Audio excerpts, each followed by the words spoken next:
next generation of Detroit sports media is here. Crunch Time is back on Woodward Sports. Join Jeff Iafrate and Booner Monday through Friday, 11 a.m. to 1 p.m. Taking Detroit sports coverage to the next level with massive interviews, viral moments, and the best live reactions. Get ready, Detroit. The young guns are taking over. Crunch Time on Woodward Sports.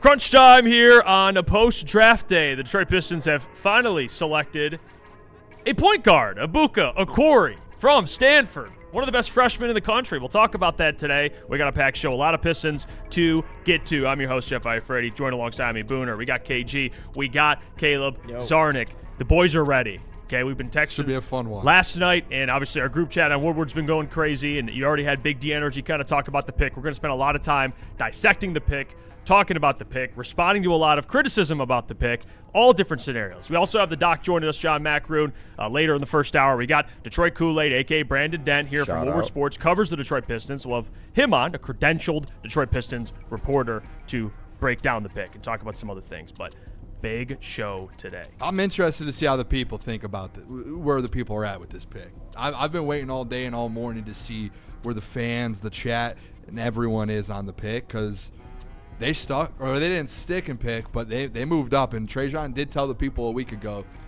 he said, boys, it's more likely that I move up to go get my guy than it is for me to move back, move out, whatever it was. And he did just that. So I'm excited to talk about it a little bit.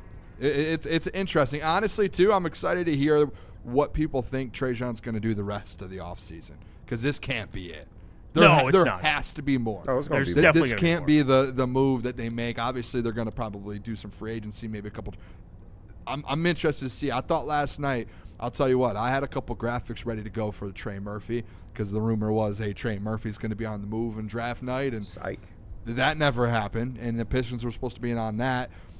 So it's an interesting, it's an interesting thing. I thought that number 21 overall pick was going to be used in the package to go get a player, but it was not, and here we are, and I'm excited to talk about the player, boys. Yeah, and this is where I want to start, for people, and I'm trying to gauge the chat today, because all I have to go off of is Twitter, and that place is a black hole, so it's hard to really gauge where people are actually at. It's not real. Twitter is not a real thing. Please, comment in the chat. Let me know your thoughts. You hate it, you love it, and I understand, and I guess I'll start with that narrative you just brought up. Well, we should have moved the pick. This is why days ago, guys, when we were asked, we talked to you guys about it, would you be comfortable with them picking? Comfortable versus not surprised. And KG, we talked about, we wouldn't be surprised if they picked. Now, Trajan mentioned that it was more likely that he moves up than moves down, so he decided to move up and select one of the best freshmen in the entire country. So am I surprised? No. Do I like the pick? Yes. And there's a lot of reasons why I like the pick specifically, but let's just address the trade the pick crowd. Who would have been traded for last night would be my question, because we were going into it day of talking about all these things that were happening, and we talked about it on yesterday's show.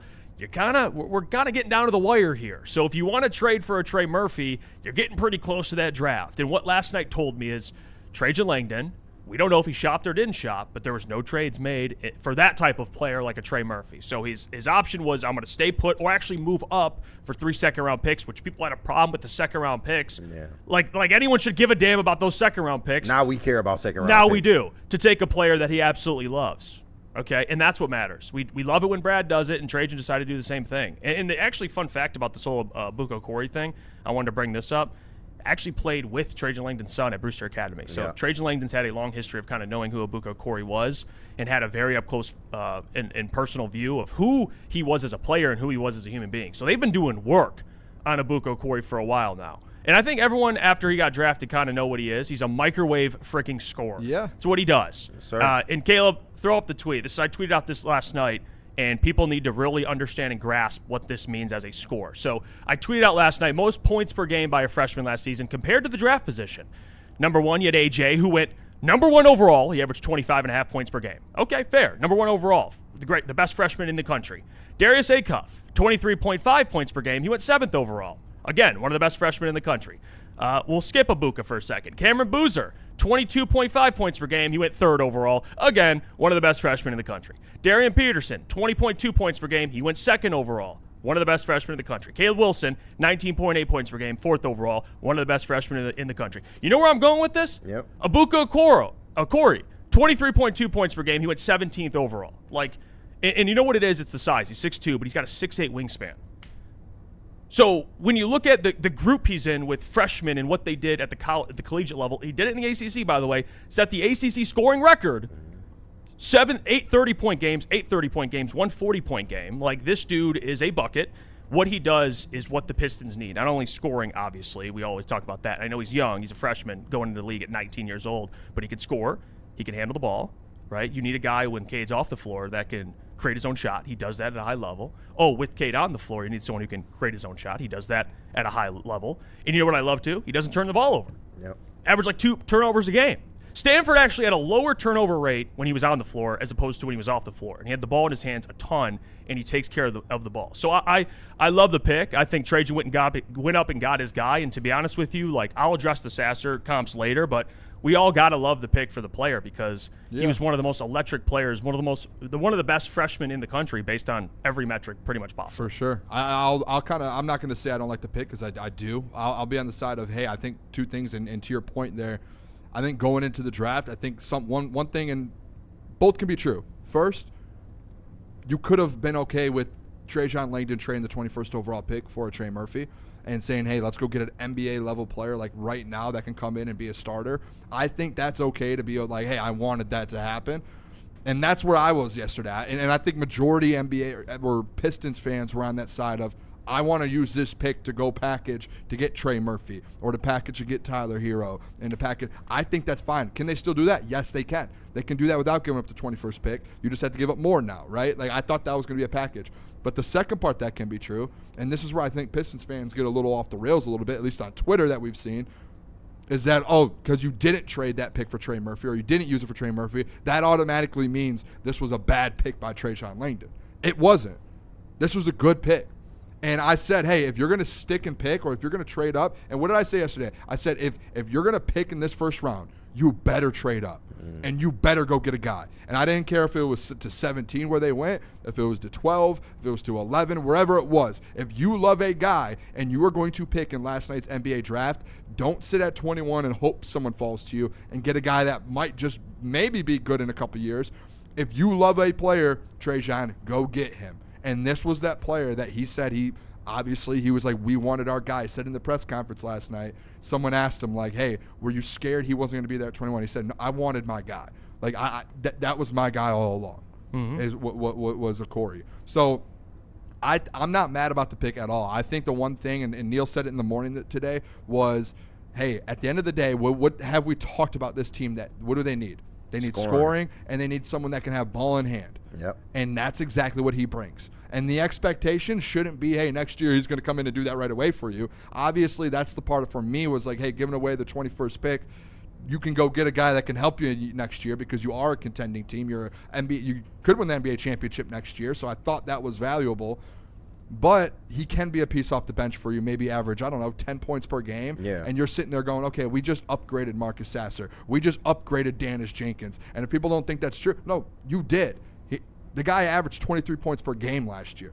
He was the leading scorer in the ACC as a freshman. Mm-hmm. He's 19 years old, and he's already doing that. Now, if he was 19 years old and he averaged 12 points per game, and you're like, hey, he has a really good upside, like all the ability is there. He's quick. He can shoot. He has everything. It's one of those things where it's like that's why some of these players go top 5 overall as freshmen that only average 12 a game is because they have the upside. No, this guy averaged 23 a game. Mm-hmm. He can get a bucket for you. He's one of the best ball handlers, if not the best ball handler in this draft class. And I said it to Neil in the bag. I said, listen, if this was any other draft class besides the one currently right now, he would have probably been a top 12 pick. And that's a fact. Average 23 as a freshman. There was just so many good players and high-level players in this draft that weren't undersized, that are probably going to be all-stars, and there's going to be a couple superstars in this draft class.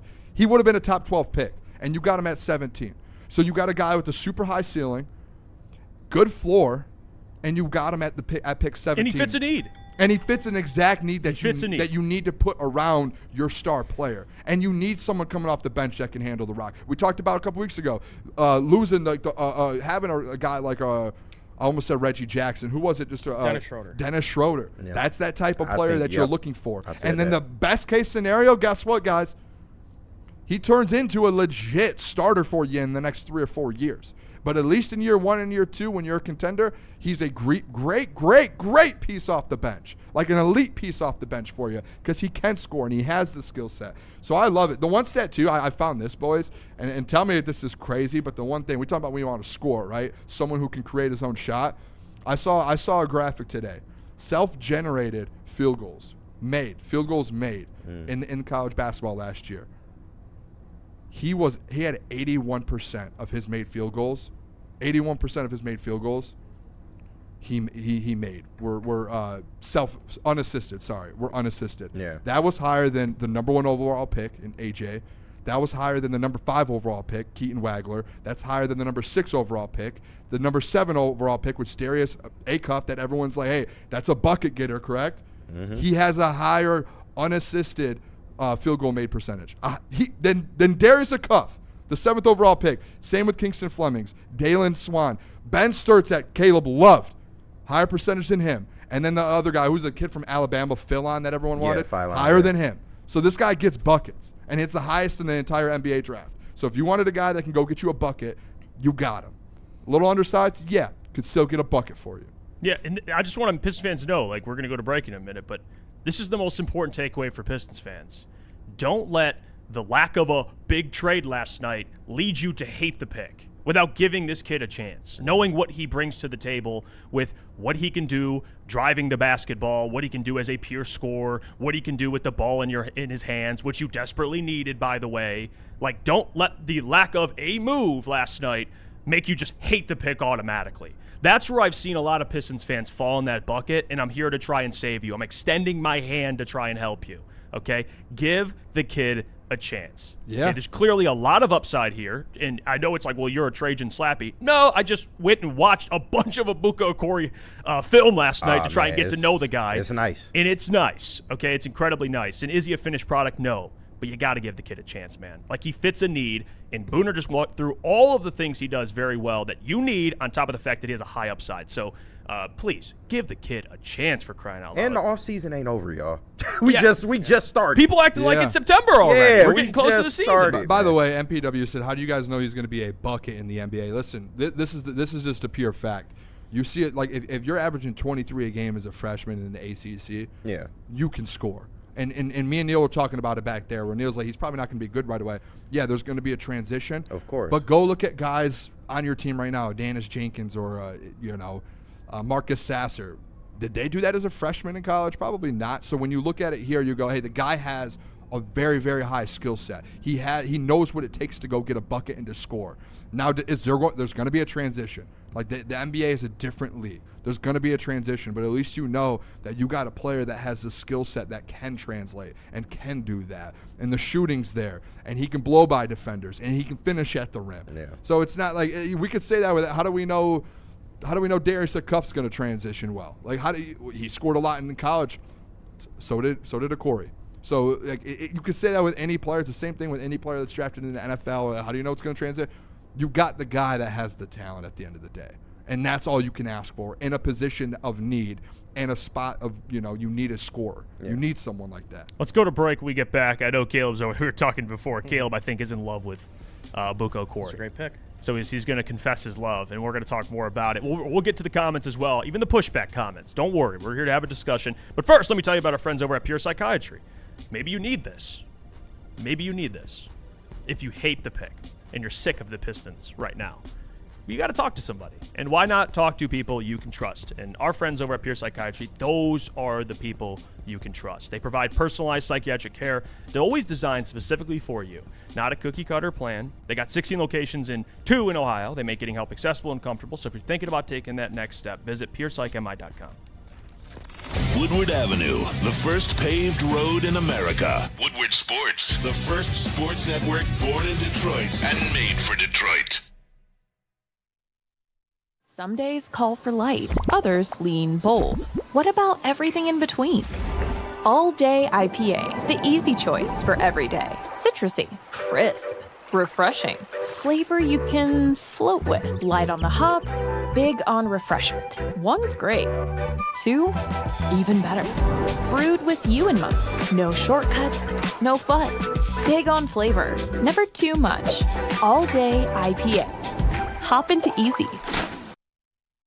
Experience summer in Detroit with pro soccer at Keyworth Stadium. Every Detroit City FC match brings a new reason to show up early and stay late. Tickets available now at DeadCityFC.com. Detroit has the best sports fans in the world. That's why they deserve the best sports coverage in the world. We are the Woodward Sports Network. Let me tell you about Buddy's Pizza. I believe yesterday was actually their 80th birthday, and they've been celebrating the original Detroit-style pizza for the last 80 years, and they are grateful to be your hometown favorite. Follow their social channels and join the rewards program to see what they have planned throughout 2026. Add some Detroit-style to your next event with Buddy's Catering. Their menu is packed with fan favorites, including their award-winning pizza, signature salads, home-style pastas, and more. Save 20% on your next catering order of $200 or more when you order with promo code Woodward20. Visit buddyspizza.com/catering to view their complete menu and place your order today. We're back. It's crunch time here at Woodward Sports. Hit that like button if you're tuned in. We appreciate you. We're talking about the new Pistons guard, Ebuka Okorie, who was drafted last night. The Pistons traded up to get him. We just spent the first 13 kind of breaking down the pick. We're going to talk more about it. I do want to address those people out there. I've gotten this comment so many times I have to address it. Jeffy's Marcus Sasser. Guys, can we quit it? Yeah. Can we quit it with the Marcus Sasser? To me, that's lazy. It's really lazy. Just because Marcus Sasser's 6'2" with a 6'7" wingspan, he's automatically Ebuka Okorie. Guys, Marcus Sasser, he's a first-round pick, by the way, for those who just seem to forget. It's kind of funny looking back, but he was a 4-year player at Houston, and he never did any of the things Ebuka Okorie did as a freshman. He was a 4-year player at Houston. He got into the league, and even today, on June 24th, he is the Marcus Sasser that got into the league. He is a finished product when he left college. Ebuka Okorie is 19 years old. Mm-hmm. And has a way better skill set. He's better with the ball in his hands. He's better attacking the basket. Marcus Sasser is a jump shot dependent guard. When his jump shot is not falling, sorry, Caleb, he is completely useless. Come on. It is. That is not a fact. lot LC brings. He has more tools, infinitely more tools than Marcus Sasser. So this kid has way more upside. It's an instant Marcus Sasser upgrade. If I was Marcus Sasser last night and I saw that pick, I go, oh no. Yeah. Like I'm on the trade market. Yeah. The problem. And if it's same with Damas Jenkins. I'm sitting there going, oh no. Yep. Like here we go. Like they just brought a guy in to replace me because I wasn't good enough in the playoffs. Yeah. That's what that was last night. And that was Trajan being like, hey, it's time to put. It's like Brad with some of these positions right now. Put pressure on players to compete. And it's like, hey, you're going to lose your job if you don't compete because we're bringing a guy that's better than you in. The key to being a small guard in the NBA, you guys know this, like you already are undersized going into the league. You have to be an incredibly hard worker and gifted. Yep. You got to be gifted. And we know this about Ebuka Okorie doing more research and kind of getting to know his background. He's an extremely hard worker. So he has the right mindset going into the league. He's obviously very, very talented. Yeah. But for every, like, people just are like, oh, Marcus Sasser, he's Marcus Sasser.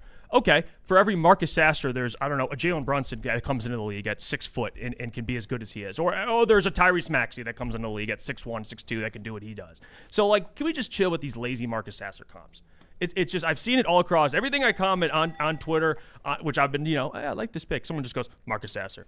It's disgusting. And if you guys what are we know, doing? I'm the biggest Marcus Sasser guy. This guy is, and you guys said it was a Marcus Sasser upgrade. This is also a Dennis Jenkins upgrade. This guy can hoop. And like the stat Booner brought up, like that, what we wanted was somebody to take the load off of Cade Cunningham. Like Booner said, 81% of his made field goals came unassisted. He had a 30% usage rate at Stanford. And then when I tweeted that out, I see a ton of people say, well, he doesn't create for his teammates. He had 7.8 assist chances a game compared to his 3.5 assists per game. Stanford sucked. His team around him sucked. I was watching his highlights last night. This is a 19-year-old freshman. Comes down the floor against Virginia Tech. 5 seconds left in the game. They're down 2. Hits a 3. Yep. 5 feet behind the three-point line. They win the game. This kid is an absolute baller. And everybody, I keep hearing, well, he shoots 35% from 3. We wanted a better shooter. You got to think. All of those threes are coming unassisted. I would say more than half were off the dribble. Those were dribble pull-ups. Those were threes 5 feet behind the three-point line because the team around him couldn't get him open shots.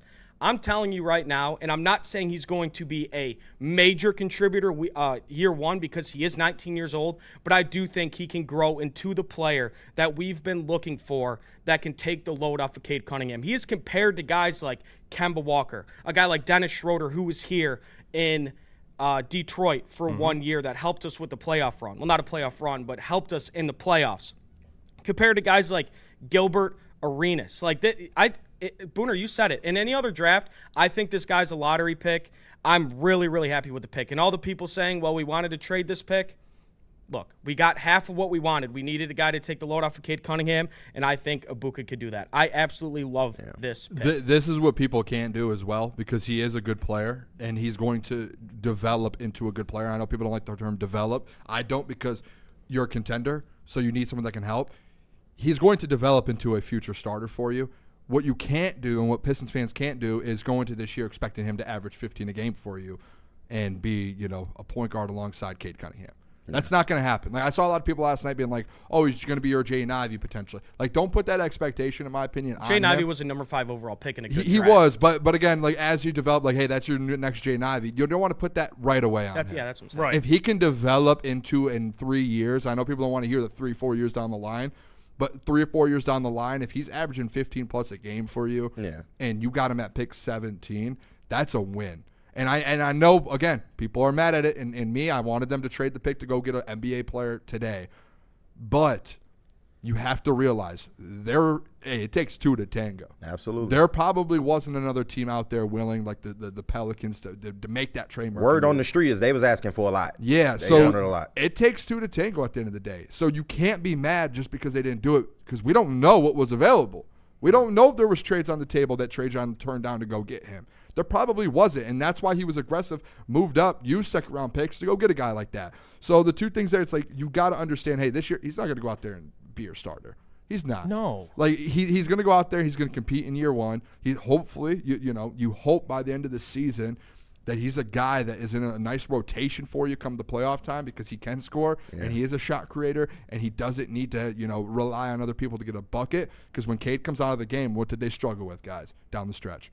No one could get a bucket. Yeah. No one. So if he could develop into that year one to where you just, hey, come off the bench for 15 minutes a game, hey, that's a win. And then in 3 or 4 years down the line, if he becomes another, a 2 or 3 option for you, that's a bonus at the end of the day. Yeah, and him and shout out Chris Platty, you said this yesterday on the live stream, like him contributing these first 2 years. Look at teams like OKC. Look at teams like San Antonio. They have guys, and obviously I wouldn't compare him to guys like Harper, because Harper's a phenomenal player. No, we get what you mean, these are guys on rookie deals that are contributing and playing really good minutes for you. This offseason's not over. We're going to get players that are proven NBA players. But if Ebuka could come in on a rookie deal and take a load off of Cade Cunningham, I see someone in the chat said 6 or 12 minutes, like, without Cade Cunningham on the floor, where we have a guy that could run the offense, that's huge. And if Ebuka's going to give you, I feel like, 15, 16 minutes of good basketball without Cade Cunningham on the floor. So him being on a rookie deal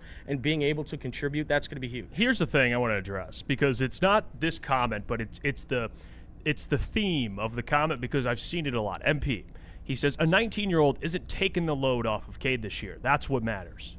Guys, let's just put this in perspective. Number one, the offseason, we're just getting into this thing, okay? Yeah. So let's just take a deep breath here. Like, I know it's like, oh, this guy's the savior. No, he's not the savior. But he's very clearly very, very talented, and Trajan sees a future role with this kid. So let's give him the benefit of the doubt. But, okay, let's go with what you're saying. The 19-year-old isn't going to take the load off. So those people that, I'm assuming the MP, and maybe I'm wrong about this MP, but people who think that way, were like, oh, I wanted to trade the pick. Like, again, you got to give me the path. Like, what were you trading the pick last night for? Like, what were we doing with If it? Trey Murphy was traded for last night, this would be a different conversation. Right. So that's the big thing. If there was a massive trade, there was no trades last night. Trades no players got moved in the NBA. And if you have to make a pick, we talked about it, Booner. What was the second best option in last night's draft? Or second best outcome? Trading up. Yep. And he did that. Yeah. And took a very talented player. Said that yesterday. And people are still upset. I don't understand. Like, it's not like people act like they traded back.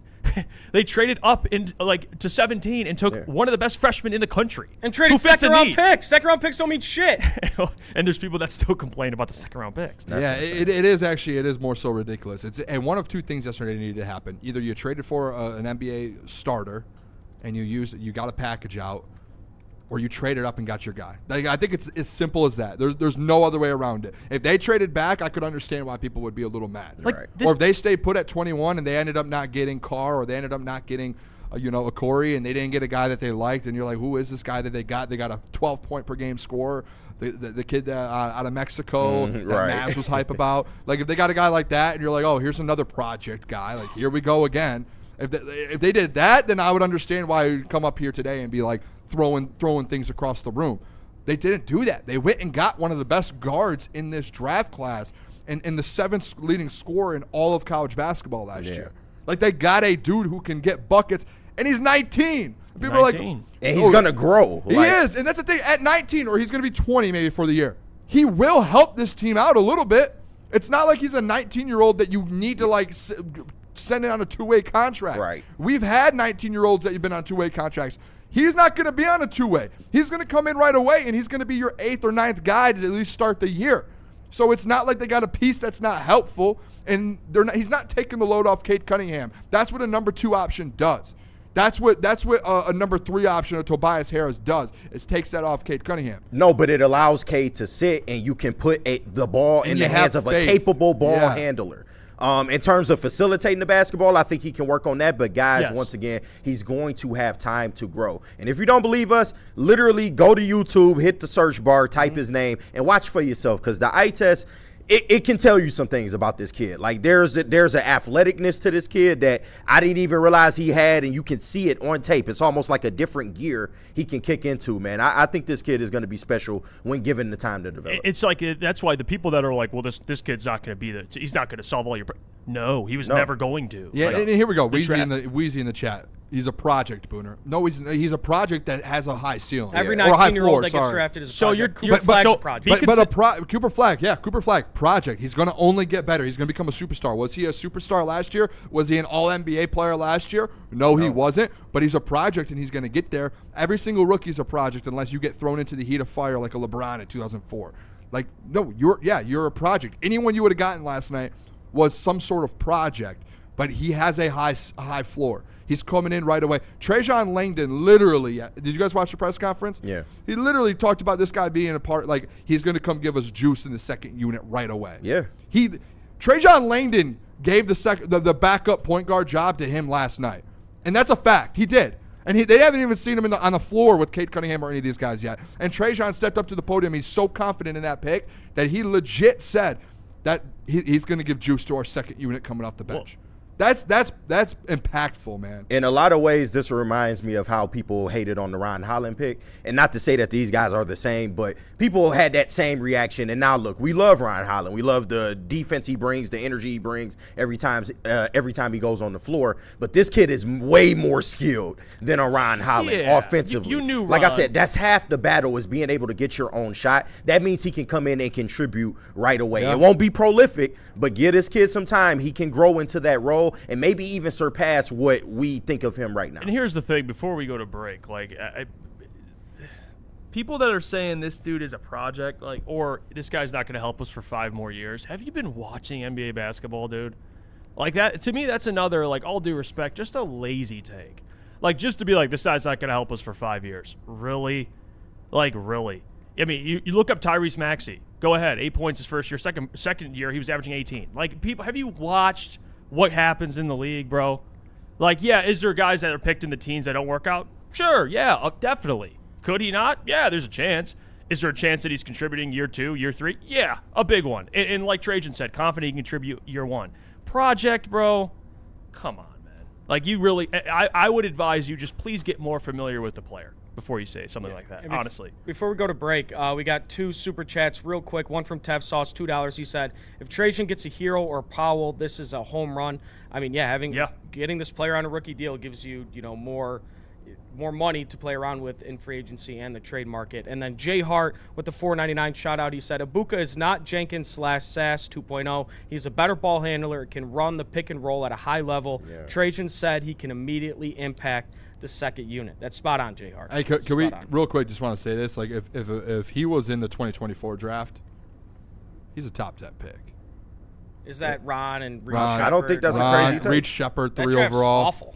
Like you could argue too. Like the guy averaged 23 as a freshman in the ACC. Yeah. If he was in the 24 draft, you could argue he's the 6th, 7th, 8th pick. Yeah, and no one would blink all an the eye. 30-point games he had, the 40-point game he had. Just this draft was so good, and it was so deep all the way to like the 20th pick, 25th pick. Like it went so deep. That's like you just got a guy that's averaged 23 a game. Yeah, and Germ says, I haven't y'all mentioned his defense as a scoring guard. His defense is very underrated. 6'8" wingspan. Active hands, almost 2 steals a game. Yeah, and that's something that you can work on at the NBA level. For sure. I'm not worried about that. He's 6'2". At the end of the day, he's not 6'5". And he's going to have his struggles. For sure. Yeah. But here's the thing. Like, were we going into the draft?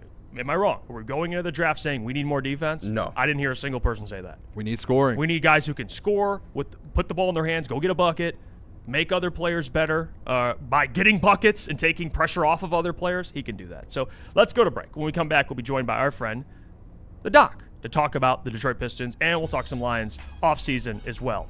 We got more to get to, and we'll get to Pistons, don't worry, as well, especially a lot when we come back. Kool-Aid's joining us. Before we do that, though, I got to tell you about our friends over at Yaldo Eye Center, so allow me to do that. If you think he's a project, I suggest LASIK. I really do. And our friends over at Yaldo Eye Center, because they'll take care of you. 30 years of experience in 100,000 procedures. They are the trusted experts. The LASIK surgery they provide is completely painless. Takes just 8 minutes, and the recovery is so fast that most patients are seeing 20/20 the very next day.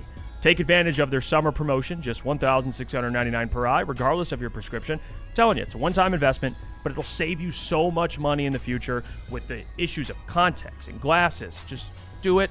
Trust me, it's worth it. Wake up with clear vision. Book your consultation with the Yaldo Eye Center today at yaldoeyecenter.com/$60.99. Neil Rule and Sean Belizean wake you up every Monday through Friday on Detroit's #1 sports network, Woodward Sports. That's right, Big D Energy has moved to mornings. Get your morning dose of Neil's tone and Sean's insanity. Weekdays 8 a.m. to 10 a.m. Two Detroit sports legends coming together for the best Detroit sports morning show there is. Big D Energy, waking you up weekdays on Detroit's #1 sports network.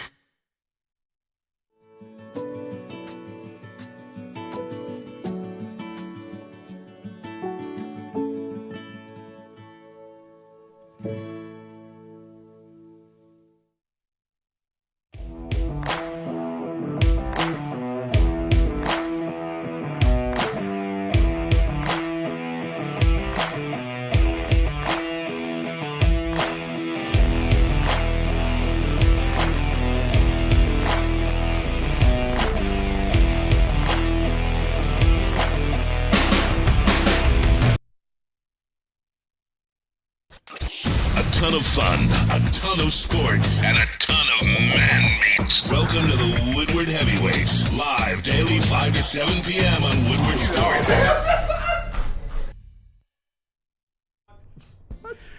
Let me tell you about our friends over at Founders, but specifically Water Hazard. You've probably seen, yes, that bright blue drink, whether you're on the golf course or wherever you've been, and it's delicious. I just had one last week when I was out on the course, and I try to get one every time I'm out on the course because they're so dang good. It's the very first can vodka cocktail from Founders. It's the perfect thing to drink between innings or even between rounds. So next time you're out getting the drink with Water Hazard, please drink responsibly.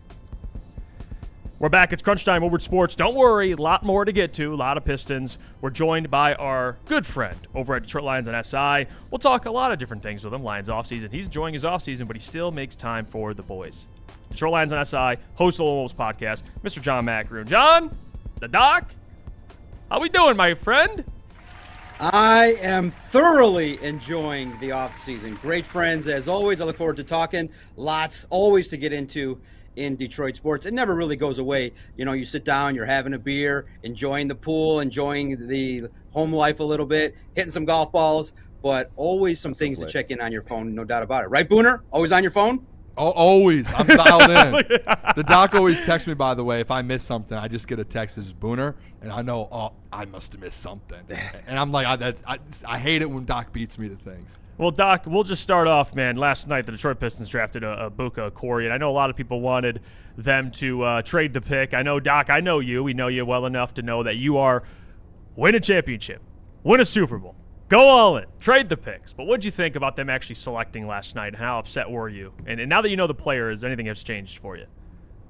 Well, first of all, I have to message Booner because I feel like he's been spoon-feeding me some BS. I thought we were getting Tyler Hero. I thought we were getting the all-world lineup. I thought we were getting all these massive trades. I thought it was heating up. But listen, I keep it realistic with these GMs and understand that there's a little bit of hype that goes on and maybe some negotiating ploys that take place. I didn't have big expectations from the draft that they were going to make all these moves, but I think it was a safe pick. Look, you needed somebody to get the ball out of Cade's hand a little bit, give him some relief a little bit. Obviously, those turnovers were a factor. But look, I just think that if you can get – what did fans ask for? An additional scorer. You got that. Yes, and I think the reason why some fans are a little bit upset is the need and request after you get to the postseason 2 years in a row to kind of move this rebuild along a little bit faster. And I get it 100%. This is not a move that's going to put you over the top or even get you anywhere near the Knicks or the Cavs or Orlando. But what it'll do is it'll make you better down the road. You got to preach a little bit of patience. I do agree that the Pistons might have had a chance to steal an opportunity to get to the finals this year. But look, Trajan Langdon, he made the decision to sit back and evaluate. And I think that we can clearly surmise that Isaiah Stewart, Holland, Sassers, the role players are not good enough to get this basketball team to the point where you got to be consistently competitive. But like everybody else, I'm going to sit back and wait to see what they do in free agency. They have to make a little bit more of a bold move, and I hope they do.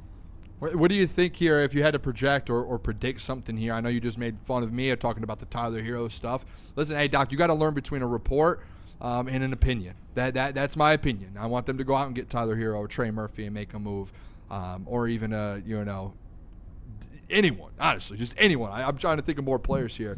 Who do you want them to get? What do you think? What's the prediction for you for the Pistons? Listen, I like what you did actually with the graphic that you put, getting a Trey Murphy here, being a little bit bold, and getting the players that can help Cade Cunningham. Look, I look at it and I say, man, it's a superstar-driven league. You have one in Cade Cunningham, but the surrounding support I don't think is good enough. And obviously Isaiah Stewart is somebody maybe that is now going to be on the trade block to upgrade. What really stinks is if you just look at it, the Pistons had Cade Cunningham and then also a couple of top 10 picks, and they butchered them. They butchered the 2 picks that would have helped support. And it's not on Trajan Langdon, but they butchered the opportunity that they had to get good players. So now I'm of the opinion, just like many of fans around the NBA, the NFL, F them picks, take opportunities to be aggressive. And if you have to trade pieces, figure out, give up 1 or 2 first-round picks, I'm all about it. I'm all about taking the opportunity to get Trey Murphy and Norman Powell, like you had said yesterday, and make this an opportunity where you can support the big 3 in Ausar Thompson, Jalen Duren, and Cade Cunningham with the best talent possible. And I think, listen, I have faith in Trajan Langdon, but I obviously would have liked to have been a little bit more aggressive this go around, because I think that when you see the fact that the Pacers, the Celtics were not in the same spot, you had an advantage in the regular season over the Knicks. It would have been fun to see the Pistons and Knicks in that conference finals. I think the Pistons would have held their own. But bottom line, they're taking the track of building the right way, and you just need more consistent shooting. You need more of, I want to see Jalen Duren stay here and develop, and I just don't want to see him pay $30 million.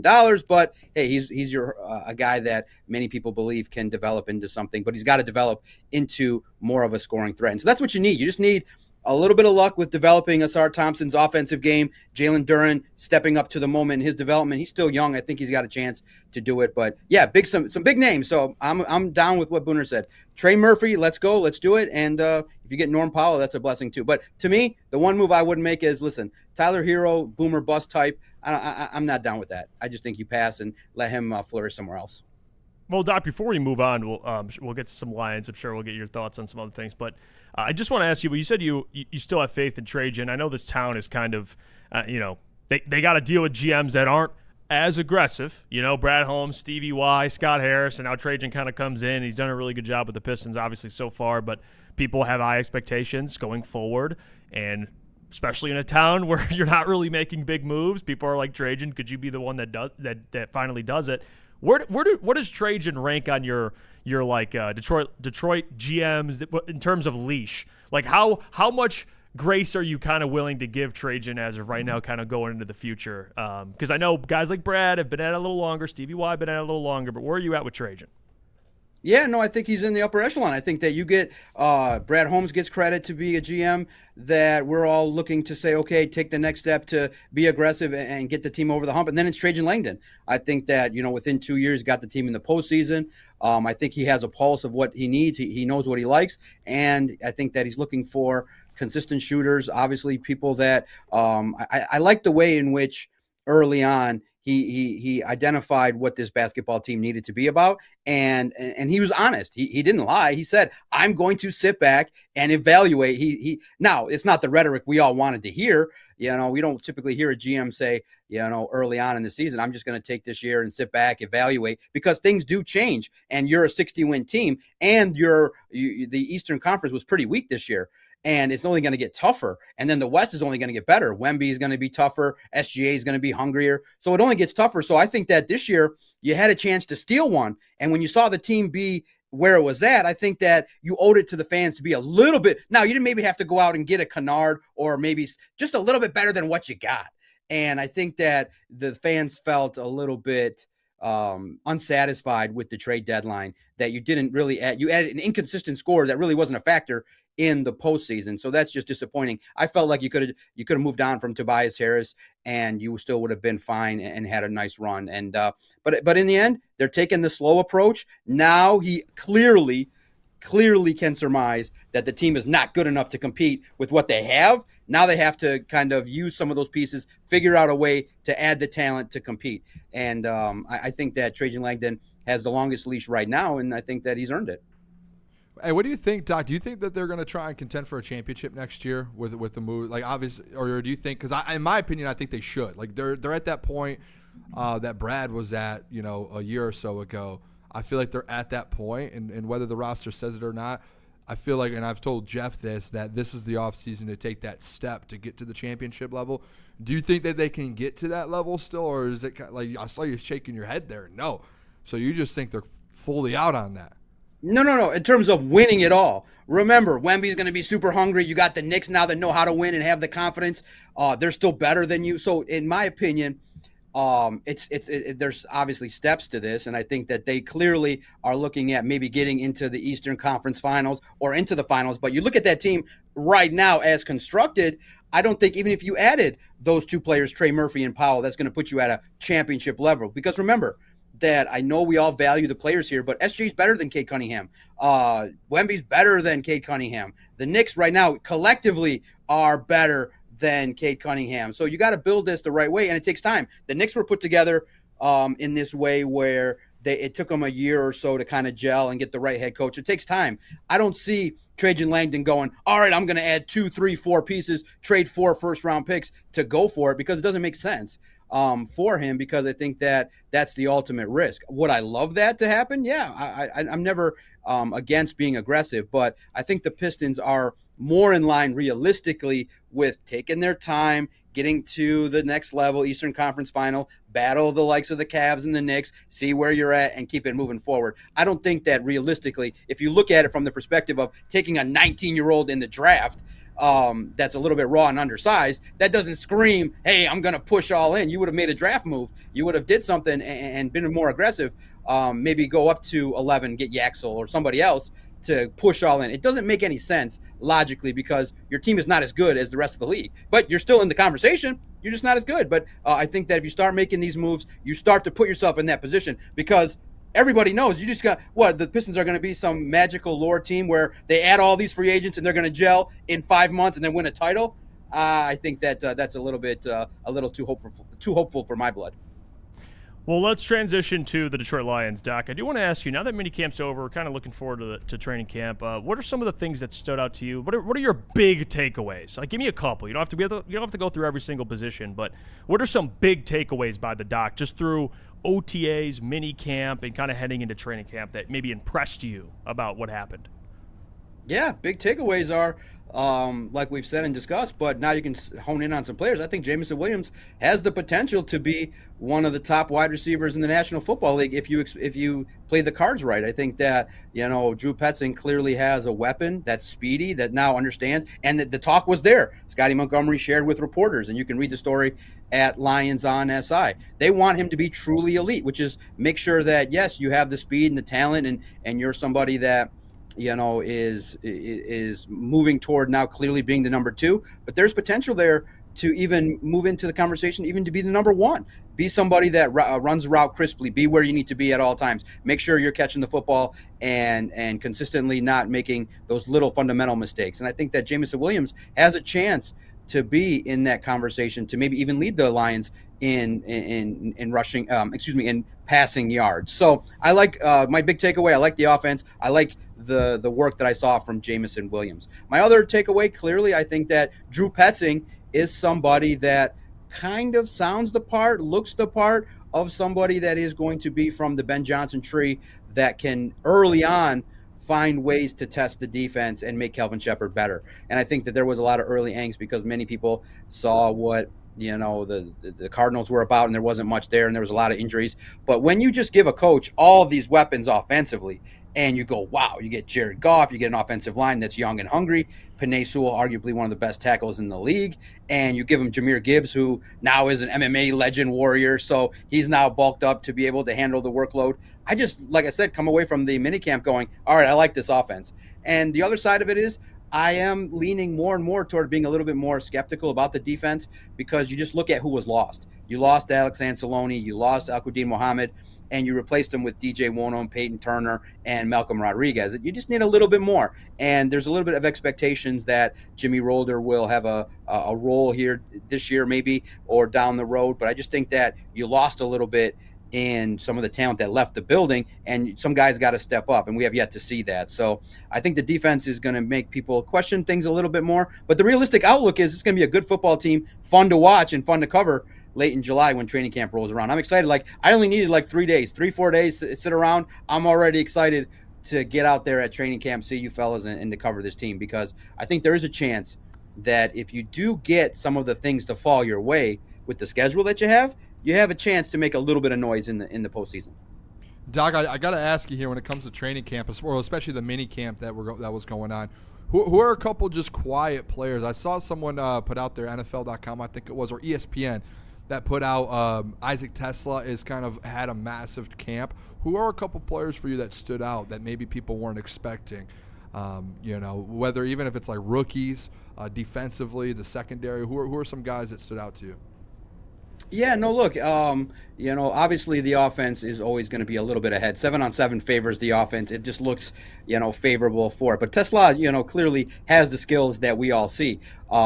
Big catch radius, hungry, doesn't believe his own hype.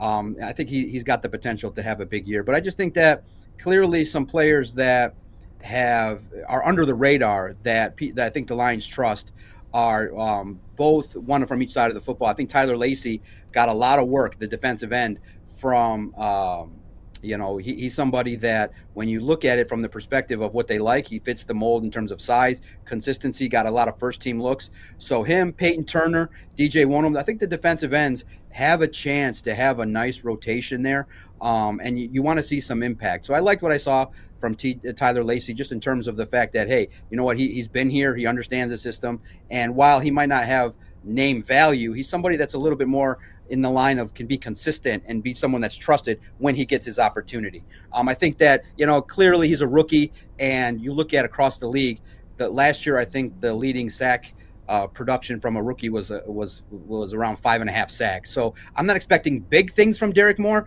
but I expect him to grow exponentially and to be somebody that can fill a role late in the year when he's given the opportunity. On the other side of the ball, pay attention to Juice Scruggs. I think that you guys were right.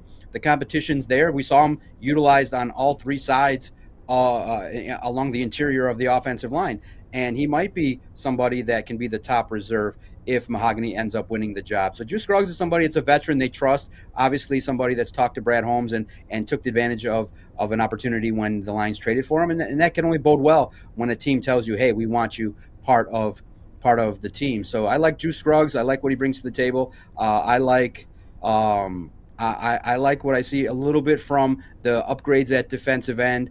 But at the same time, you realize that I just want to see, does the philosophy change regarding the crush the can approach in sacking the quarterback? Because we did ask the question to the defensive line coach, and he said basically, I don't really care about the speed to pressure number. He goes, we were 4th in sacks last year, which was a little bit eye-opening because, yeah, you can get 5 sacks against the Saints, but if you go 6 games without a sack and then you get 5 more against a bad team, that skews the numbers. So I hope that he was withholding his true feelings, but the defensive line coach is a little bit more old school, and he was asked directly, do you care about the speed to pressure? And he's like, there's a balance there, but bottom line, he goes, we look at it like we were 4th in sacks last year. We're pretty happy with what we do. I just want to see, like everybody else, the defensive line take a step forward, be a little bit better, get to the quarterback just a little bit faster and more consistently. If they can do that, if this is the right mix, I think there's a chance. But I understand those that say, the player opposite of Aiden, who's going to shine, is still a question mark at this point. Yeah, I mean, Doc, those comments, not necessarily the best, but we also hope for the better. In terms, and you already kind of spoke to my question a little bit, specifically defensively, like what are you really looking for as areas of concern? I know you brought up the defensive line, but just in terms of like things that maybe fans should be looking out for approaching training camp, because they released all the dates, fans will be in attendance. Is there any specific areas of concern, like maybe how they will adjust to, maybe playing more nickel, or, the fact that you brought up them not getting to the quarterback enough? Is it coverage? Can you just speak to any specific areas of concern? When I got the schedule, I lit up. I'm like, July 29th? That's amazing. That's like another week to relax and recoup. And the training camp schedule is solid. I think that it'll provide the Lions an early edge based on the difference from last year. Because remember, they were in the Hall of Fame game, and those 2 weeks, I think that, the extra work that they did might have played a factor down the stretch of the team in terms of just being mentally sharp down the stretch. And now you get those extra couple weeks. I think starting July 29th is amazing. Look, in fact, like I said, I think that there's optimism and pessimism regarding a lot of different things with the Detroit Lions. It's really what lens you choose to look at. I have the biggest question marks overall about that defense. You got a second-year coordinator that I think is going to be better, but still, is that going to be good enough to match wits with the best offensive coaches in the league? The biggest area that has me concerned, as always, because you got 2 guys coming in off of injuries, I am scared about the secondary. I think Terry and Arnold and DJ Reed have potential to be solid contributors and make plays and be impactful, but they're one false step away from being down and out. Terry and Arnold dealt with a shoulder injury for a lot of last year. DJ Reed dealt with the hamstring. And you realize that, man, that position is just tough. And they want those guys to be physical, stop the run. Can they withstand what the coaching staff is asking of them in terms of man-to-man coverage? They're not going to stop playing man-to-man. They're going to play nickel a little bit more. But there is a concern when you play nickel. And it was talked about schematically because I asked the defensive backs coach, okay, I'm hearing that you guys are going to play a little bit more nickel. What challenge does that present early on? And he's like, well, clearly, if a team shows a lot of nickel, that means you have 5 defensive backs. The Lions' defensive backs are a little bit smaller. So that means teams can line up in 13 personnel and run the ball. That makes things a little bit difficult for defensive backs, when you got these running backs that are big, stout, and able to do things, or these tight ends. So you gotta call it, you gotta time it correctly. So it's going to be fascinating to see how much they use 3 linebacker sets versus nickel, and I'm fascinated to see if they maybe use a little bit more 5-man defensive front. But that defense is going to have their work cut out for them all year. But if there's a chance, if you can be on the positive side of it, if Aiden Hutchinson can be dominant, can get to 15 to 17 sacks again, if the defensive ends that you've added gel and form a unit that's consistent and reliable and produce, if Ali McNeil and Tyleik Williams take a step forward, now you have a little bit of a chance because the linebackers are consistent. I think the safeties will be fair to productive, nothing great, but to the point where you can handle business week to week. I just think that if the interior of the defensive line and the secondary step up, now you can be confident that the Lions don't have to score as many points. But bottom line, I look at it like the offense is going to be great, and pray that defense steps it up and everything goes the way that people want it to in terms of positivity for that defense. Hey, Doc, last thing, I just want to throw this out there. I just want to say congratulations to you on all of those Michigan State players that got drafted in the NBA draft last night. Congrats, dude. Program's humming. Congrats, Doc. Hey, listen, I'm going to tell you this. A lot of those guys that end up being drafted end up being busts anyway. So at Michigan State, when life is great, you have no need to go look to greener pastures. The money's flush. The area's good. Life is good at Michigan State. Why would you leave a beautiful campus with beautiful women and beautiful scenery? Money's good. You get to become a player later on. And it's one of those things where I look at it from the perspective of delayed gratification is something that is underrated. And when these guys eventually get to the league, they end up dominating along the likes of a Magic Johnson in terms of the history of the National Basketball Association. So I'm very happy with the status of Michigan State players in terms of where they're at in terms of their development. But let's let them stay a little bit longer and develop and try to get Michigan State back on track. Yeah, you guys are getting NBA players, and you guys are winning national championships, all fronts. You guys are killing it. Congrats. Hey, listen. I'll just say this. Say it. Dusty May was smart to hit it and quit it with Michigan, because that's the nature of that town and that program, is just take advantage of everything positive and go on to greener pastures. You would have loved the national championship. I would have definitely loved it. You would have loved 3 players. I have actually gotten in trouble a little bit 5 years. I've stopped doing it, but 5 years ago I was like, well, is it time to move on from Tom Izzo? But he's a cultural institution. You can't keep saying that forever. But yeah, it's time Michigan State. Listen, Michigan State's chaotic. There's just always craziness in terms of leadership. They need the Doc to go in there and fire everybody up and become a real leader. And then we'll end up being like Duke and UConn. All right, Doc, we appreciate the hell out of you. We'll see you next Wednesday, my friend. Keep up the great work. Thank you, guys. Appreciate it. I look forward to it. And keep up the great work. You guys are crushing it also.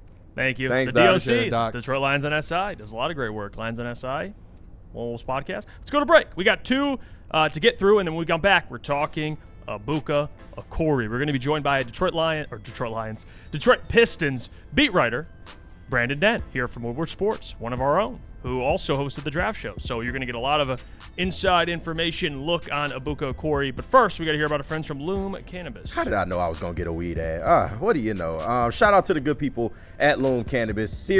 Summer just got a serious upgrade, and I'm talking about the new buzzing energy drinks from Loom.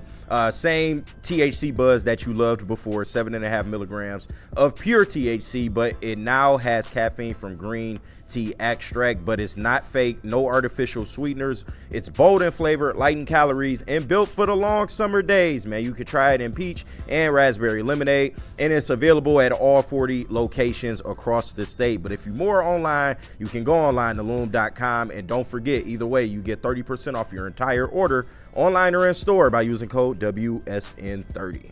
And then I got to tell you about our friends over at Planet, because Planet Fitness, I'm going after work. I'm going in the mornings. Royal Oak, it's the best place to go for me, but it doesn't matter because they have over 50 locations in Metro Detroit, so whatever's the best place for you, you can attend that one. And also the Black Card, which is only $24.99.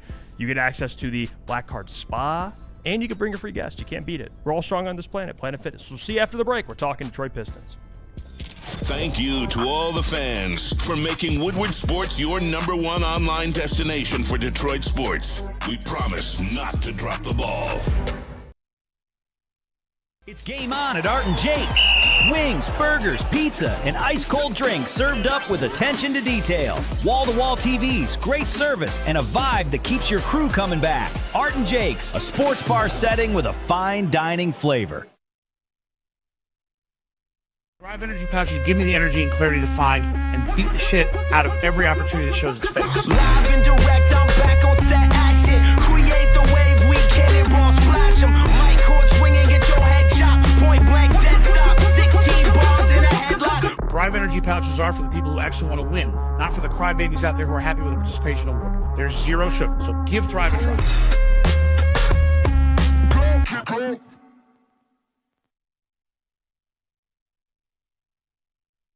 A ton of fun, a ton of sports, and a ton of man meat. Welcome to the Woodward Heavyweights, live daily 5 to 7 p.m. on Woodward Sports. I got to tell you about our friends over at Supreme Lending. You're making a massive decision like buying a home or refinancing. Well, you got to go to the people you trust. And Chad and Chris are the people we trust and you should trust as well. They boast a 99% close on time rate, 97% customer satisfaction score. But here's the game changer. You mentioned Woodward Sports. You'll receive up to $500 off your appraisal. To score the deal, call the numbers on your screen. Talk to Chad and Chris at Supreme Lending today. And Booner, tell us about Art and Jake. Let me tell you guys about some summer nights, cold drinks, and Tigers baseball. That's what I'm going to tell you about. Woodward Sports, we're heading over to Art and Jake's in Sterling Heights for a Detroit Tigers watch party. Come hang out with the crew as we will be live next Tuesday, June 30th at 7 p.m. as the Detroit Tigers take on the New York Yankees. Maz's Yankees. You won't want to miss a single pitch with over 80 wall-to-wall TVs, 22 draft beers on tap, and they will make you refreshed, people. And a menu packed with absolute favorites. Try the Crunch Time Bites, boys. The Crunch Time Bites are fire. And come party with us. Grab a Founders. Watch the Tigers take down the Yankees in Sterling Heights next Tuesday, June 30th. Art and Jake's, the sports bar setting with a fine dining flavor. We're back. We're talking Detroit Pistons. By the way, we got big news coming out. Not that the Detroit Pistons have added anybody. Murphy? They have not added anybody. But they have been in talks. They have been in the circles. And it's reported by Shams that Austin Reeves is going back to L.A. on a max contract. But it was reported by Shams that Detroit was interested in giving him a max contract if he were to hit free agency. So Detroit was that's your guy, Caleb. You brought him up. You said, I really want Austin Reeves. The Pistons were in on him. That's big news. Before he went back to L.A. I like Austin Reeves. That was one of the players that, we thought that was going to be able to take the load off of Cade Cunningham. We saw when he didn't have LeBron. We saw when he didn't have Luka. This guy was a 30-point scorer in the league. And, Booner is unbelievable. The max contract, that's a lot. But, I think it tells you I would have gave it to him. It tells you something, and it opens up a Pandora's box for the Pistons. They're willing to pay a lot of money outside of their door. Oh, you know who their owner is. Yeah, they're willing. They'll be like, hey, we don't care about these MLE and I know all these things, but like, hey, we're going to go to different aprons if we need to. Like, we will pay players to win a championship. So that showed it because people were questioning like, well, Tyler Hero, you got to pay him money, right? Yeah. Trey Murphy, not a big deal. Oh, Norman Powell, you got to pay him 20-something. What can you afford the contract? Can you? Like, people, like, every time I bring up a different scenario, the thing is, well, what about the money with it? They're willing to pay now all of a sudden. They're willing to go out and spend. And I think that's what that report tells you, that they wanted to – the Pistons were going to offer Austin Reeves the max, 40-something, 46 a year or whatever it is. They were willing to do that, and they still got to pay Asar and Jalen. They wanted to make a move. So I think that should tell fans a little bit about Trajan. If you're mad about yesterday, them not being aggressive and making a move to go get Trey Murphy or whatever, at least you should take a seat. Like, take a step back. Mm-hmm. They're willing to make moves. They just didn't have one on the table last night. That's all it told us. So that fires me up. I like this report. I know they didn't get Austin Reeves, whatever. I love to hear that report that the Pistons were in on it. Yeah, it shows, again, to your point, that the Pistons are in these waters. Now, if you don't like Austin Reeves or you didn't think he'd be a good fit, that's a whole different conversation. The point is the Pistons are willing to spend, okay? So for all the people that are like, Ebuka Okorie, he's not going to be our savior. He should be our savior, but he's not going to be. No, it's the max contract you're going to give somebody. That guy's going to help you out. Yeah. Okay, Ebuka Okorie is going to be a piece that hopefully can turn into more than just a piece. But really, it comes down to what do they do in free agency. That's what really matters here, guys. That's where games are going to be won in the playoffs is what they do in free agency. So whether it's Norman Powell or even a guy like Austin Reeves, they can go out and try and sign or make trades. They could still do that as well. So it's going to be very interesting. At this point, I think they still missing that wing piece because you got your, second primary ball handler now. You got to go out and get a wing, hopefully one that can go score. But if you're looking for a move, I think that's probably the next direction. Look for them to go get a wing of some sort because I don't know the timeline on, if you bring Tobias back, do you really want him to have that same role at this point in his career? So we'll see. I do think, like yesterday when I posted the stuff about Norman Powell, and Jeff, you saw a lot of people were like, Booner, you're like, the price doesn't work. You can't. The price, they'll figure the price out. Yeah. Like, I know there's all these different exceptions. They're going to figure it out.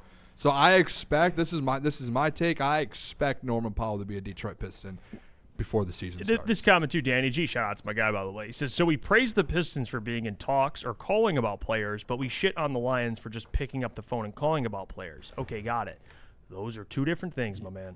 I'll tell you, and I'll explain why to you. One of them is picking up the phone and being like, yo, what would he cost? Oh, okay, I'm out.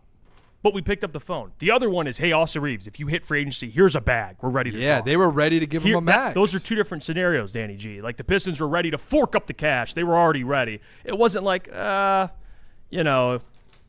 we might flirt with the idea, or someone's like, there's interest. Like, no, they were expected to pursue him for a maximum contract, maximum level contract. Yeah, the thing with the Lions. Now, the comp would be like the Lions offered the Raiders 3 first-round picks, but they said no. That report comes out. Yeah, or they took a different offer. Right? Okay. Like, but again, the thing with the Max Crosby thing.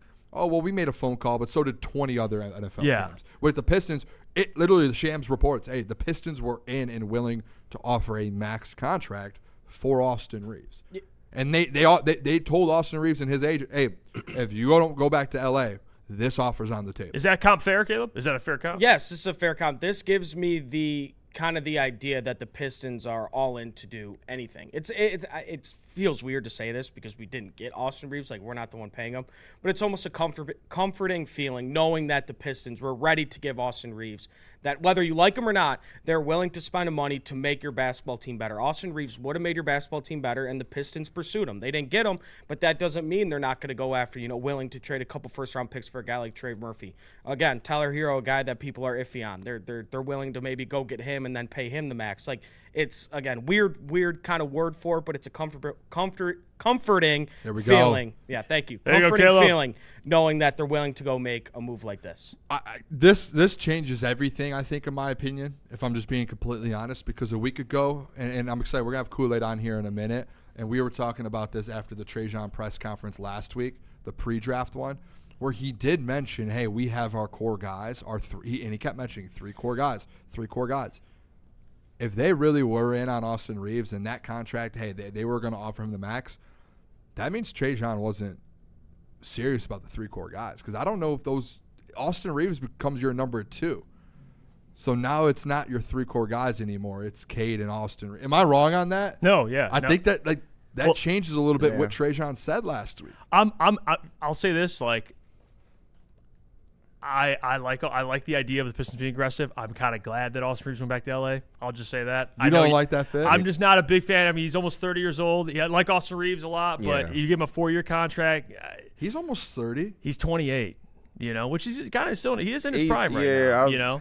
He's worth the money because that is his prime. But that's a big not. How about this? Okay, I wouldn't hate it. I just wouldn't be like, oh my gosh, we got Austin Reeves. Right, you know what I mean? Is that fair? No, I like the player. I like the player. Well, KG, what do you feel about that? Like, no, I'm getting the gauge of the room here. I mean, once again, he would be a fit for what you need, skill set wise. For sure. But I mean, and the thought of him playing next to K, to where he ain't running the show and stuff like that, helps. I think it would help. But once again, that price tag, there's a certain line that I would draw with an Austin Reeves deal, and that's just me. Caleb, but I would have took him. Hell yeah, I would have took him. I'm not screaming and crying that we didn't get Austin Reeves. I like the player, and again, like you have an Austin Reeves jersey. Yeah, Caleb is a little different. And I did see on Twitter, like, people don't want Tyler Hero too. White guys just don't look good in a Pistons jersey. Like, Kevin Herter looks crazy in a Pistons jersey. So maybe this is for the best that we didn't get. The last one was Bill Laimbeer, man. He was the last white boy to look good in a Pistons jersey. True. We're out on Kyle Singler.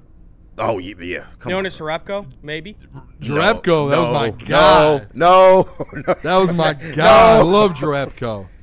I would have been in on Austin Reeves, honestly. He averages 23 plus a game. Steve Blake, can I interest you? Steve No. Jose Calderon. I think we had Gallinari for a second, too. Oh, no, well, John Barry. We had Barry for a second. Can I interest you, Steve Blake? Steve Blake is funny. No, but yeah, I'm just saying. I honestly, I get it, Jeff. Like, and I get the price tag on it, 28. But the price tag you are paying for a guy in his prime that's averaging 23 plus per game. Yeah, that's the market. That can get a bucket for you. It is the market. He literally can get. He's one of the best scorers. If you're talking about a number 2 option, that's probably one of the best number 2 options when it comes scoring wise. He can go get a bucket however he wants. And again, however he wants. Do you remember when? And I just remember those games where Luka was out and LeBron was out. Like, Reeves was putting up like 40 a game. Yeah, no, he can ball. Yeah, I mean, again, good player. Not screaming and crying that we didn't get him, but I mean, he's a good player. Confirmed. Upset that Austin Reeves is not a Piston. Upset, not screaming and crying. He gonna cry in the car. Maybe, yeah, when he goes home. Yeah, I'm not gonna push back on you, Caleb, like that.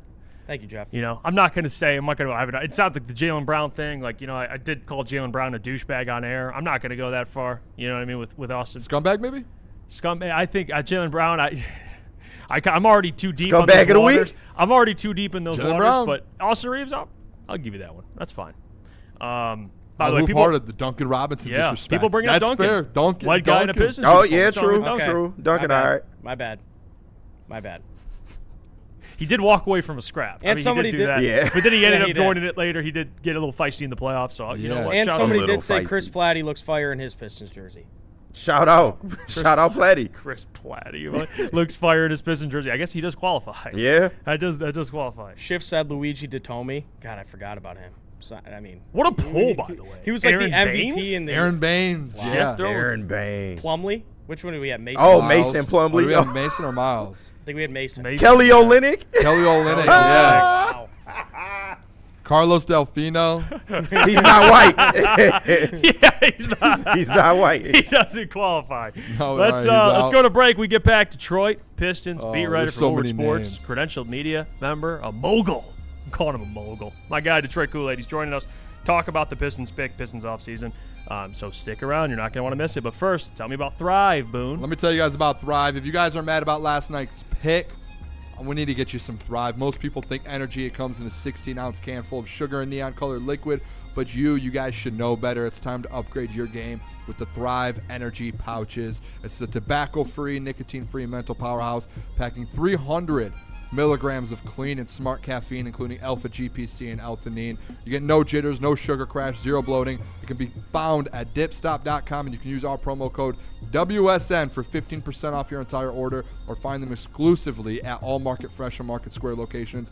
Thrive, clean energy, zero distractions. They just effing work. Jameer Gibbs, breakout season, loading. Inside the 5, Gibbs to the end zone. Touchdown. Woodward Sports, the most dominant Detroit sports coverage around. You know how some things are so good they should be world famous, but they're not? Our house-made vinaigrette is one of those things. And the antipasta salad, we drizzle it over. Same with our hand-battered chicken tenders. Original recipe soups and pasta sauces. It's almost as if our original, world-famous Detroit-style pizza is mocking them. And that's not very nice.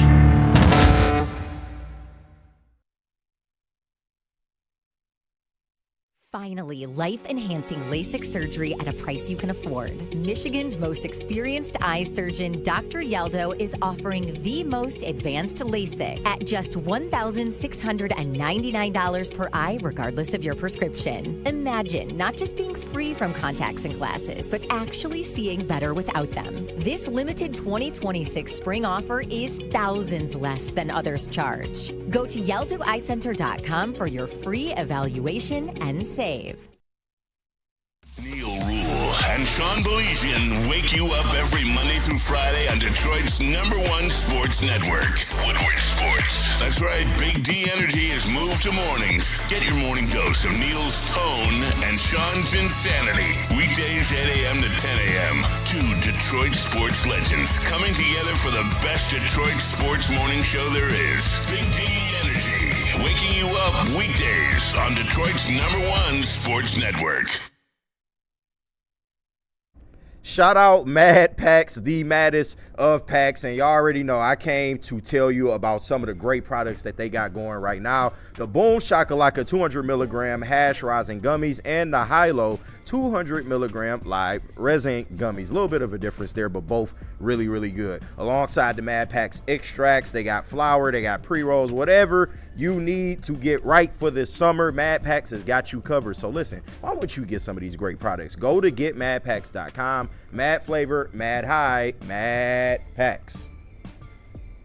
We're back. It's Crunch Time Woodward Sports, joined by the man himself, grinding Legend. last night.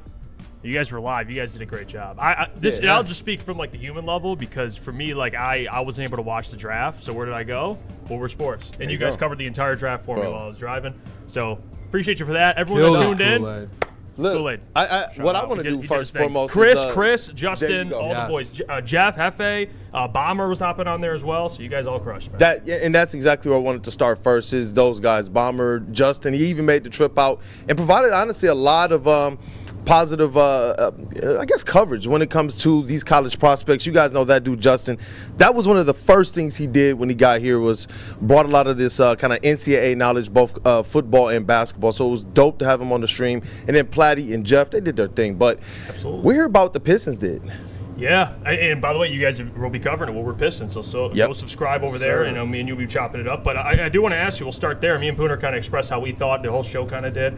We seem to all be on the same page with it, which honestly, it doesn't happen a lot. So I do appreciate the days where we're all in lockstep. And we're all in lockstep. We're all in lockstep with Ebuka Okorie. We understand it. Listen, the thing me and Booner were in lockstep about is like, okay, last night people want a big trade. Okay, I understand that.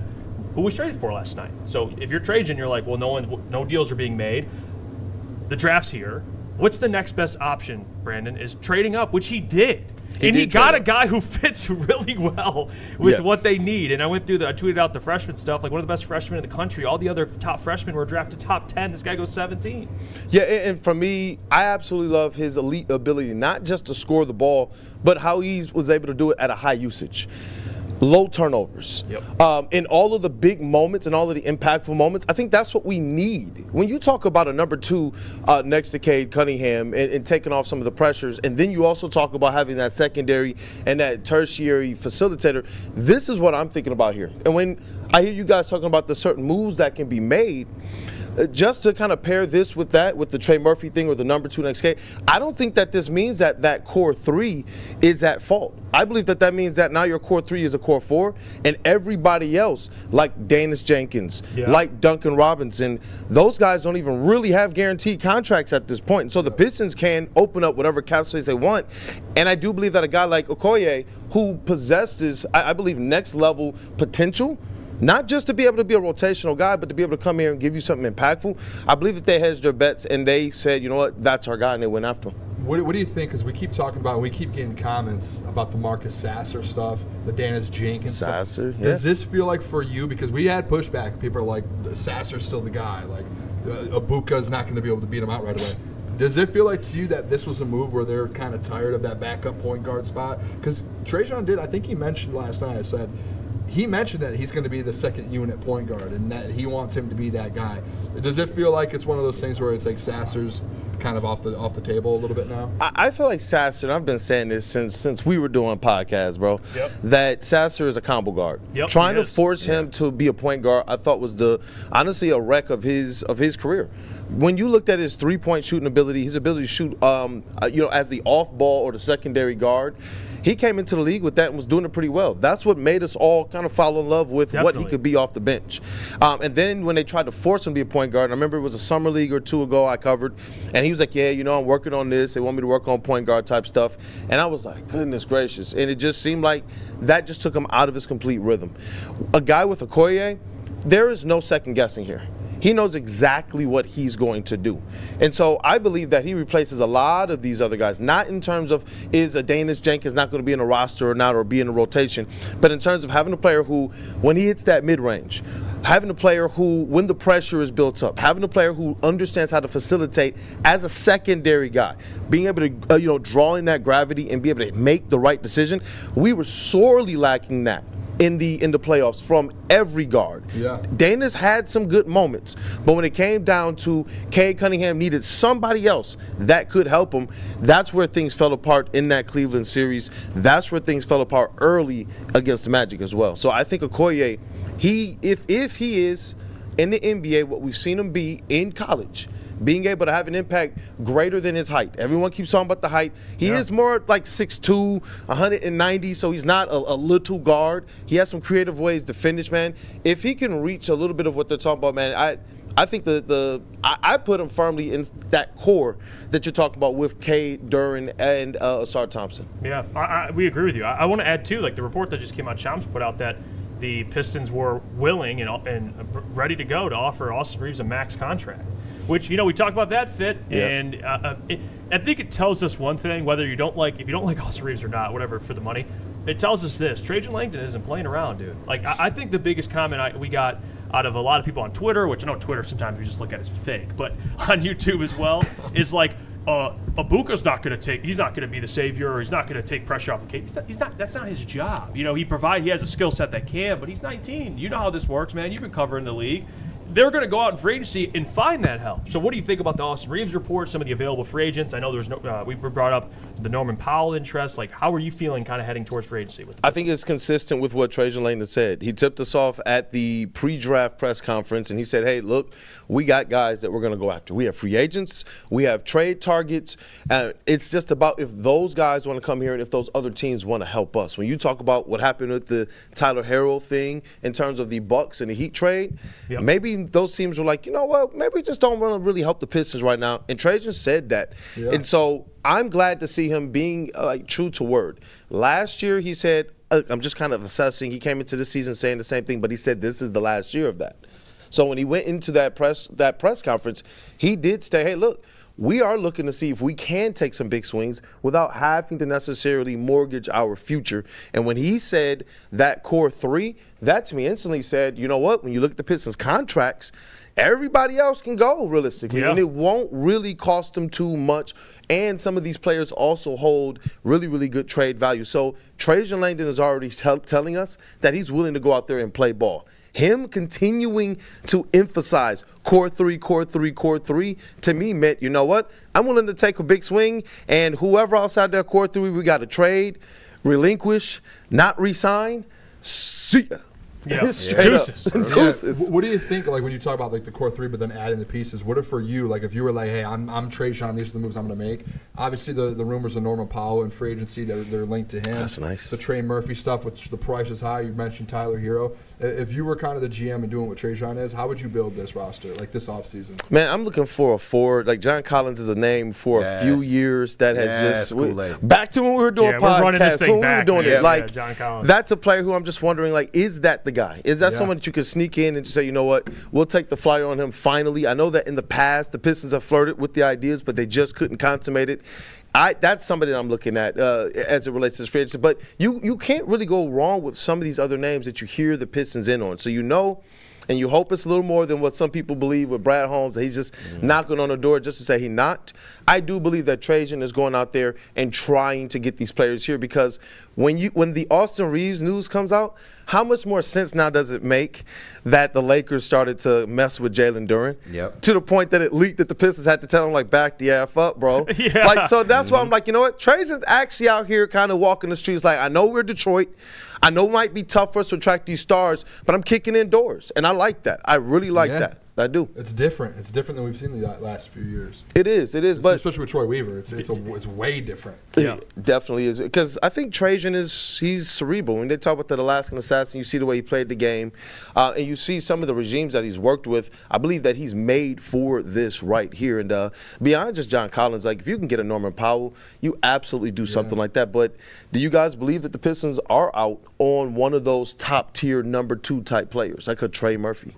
I still think they're in on it. I think that's one of their goals this offseason, is to go after a guy like that. And I think the Austin Reeves news showed that. Like, hey, if they were going to offer him a max, that means they're obviously Trajan's being aggressive to go out there and get a number 2 or a number 3 to add to, like you said, make it a core 4 instead of a core 3. Yeah, I think, and I've said this before, I think Trajan, and I understand the pressure because of where they are right now. They're at a very pivotal point in their franchise to where they're just entering that contending status. People want them to be aggressive, which I understand. I'm pro-aggressive, but I do think Trajan gets lumped into this, like, oh, other GMs in Detroit aren't aggressive, so he's not aggressive and he stays. Yeah, he might be the most aggressive but right we now. don't really know yet. You know what I mean? Like, if this Austin Reeves report's true, okay, he's willing to pay. We don't know what the trades, who they're in on, who they're not in on. So I do believe, I still think, like, there is if there's a move to be made and it makes sense, then I think Trajan will be willing to pull the trigger on it. Yeah, I do. And I've yet to believe otherwise at this point. I just do. And I only ask you guys that because I do believe that too, but I believe this. He might be a little hamstrung by what's already on the roster.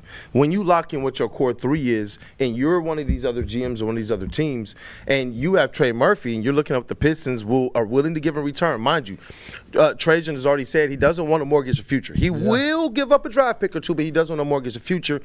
Is Isaiah Stewart, and I keep seeing people in all these mock drafts put, our young dog Ron Holland in with a couple first first-round picks, is that enough for you when you're talking about what some of these other teams are able to offer to get in a Trey Murphy? And that's what, when I think from that perspective, I do believe that they're going to take some swings. I think this is why you saw them do this with in Austin Reeves, because the idea is, hey, you know what? We know we can free up the money. So it doesn't matter if we have the assets to have to necessarily trade or whatnot. And that's where I'm going to go back and look at this thing from a different perspective now, from a free agency standpoint, because I had no idea that Trajan was about to come out here swinging a stick like that with the cash. Free agency with the money. I had no idea. Yeah. That's a different hold. No, but look who his owner is. We done talked about it.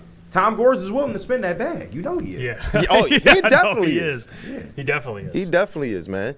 Go ahead, Caleb. Yeah, Kool-Aid. We're talking about bringing in all these guys, the Trey Murphys, the potentially, Norman Powells, Tyler Heroes, and you brought up that you wanted to bring in another 4.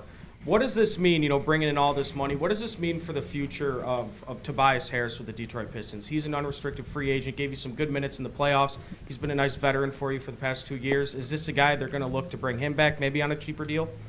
I mean, we all wanted him on a cheaper deal, and then the playoffs happened. As much as we want that to affect the value of players like Jalen Duren positively for the Pistons, I think it affected Tobias Harris's stock in free agency just that much more. So he's going to have the ability to run back at least what he was making last year, if not more, if he wants to.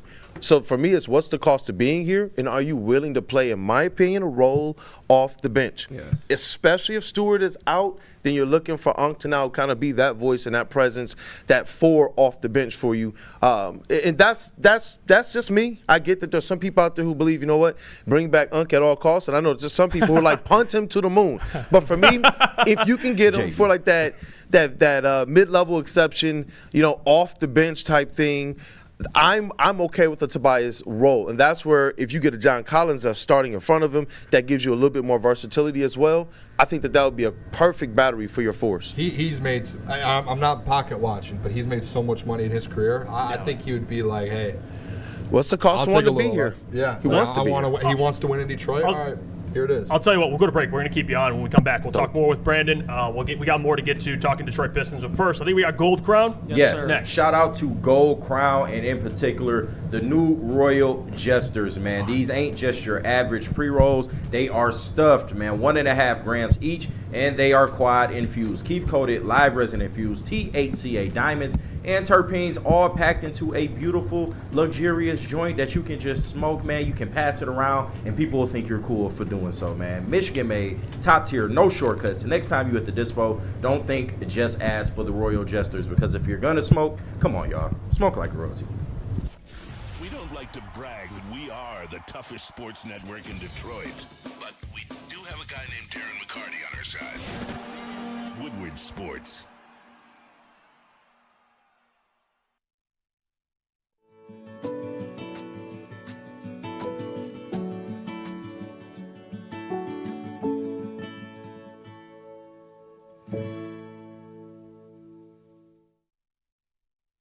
It's Mortgage's symbol of excellence, part of the very fabric of mortgage pros. The Blue Jacket, a symbol reserved for those that have separated themselves from the pack.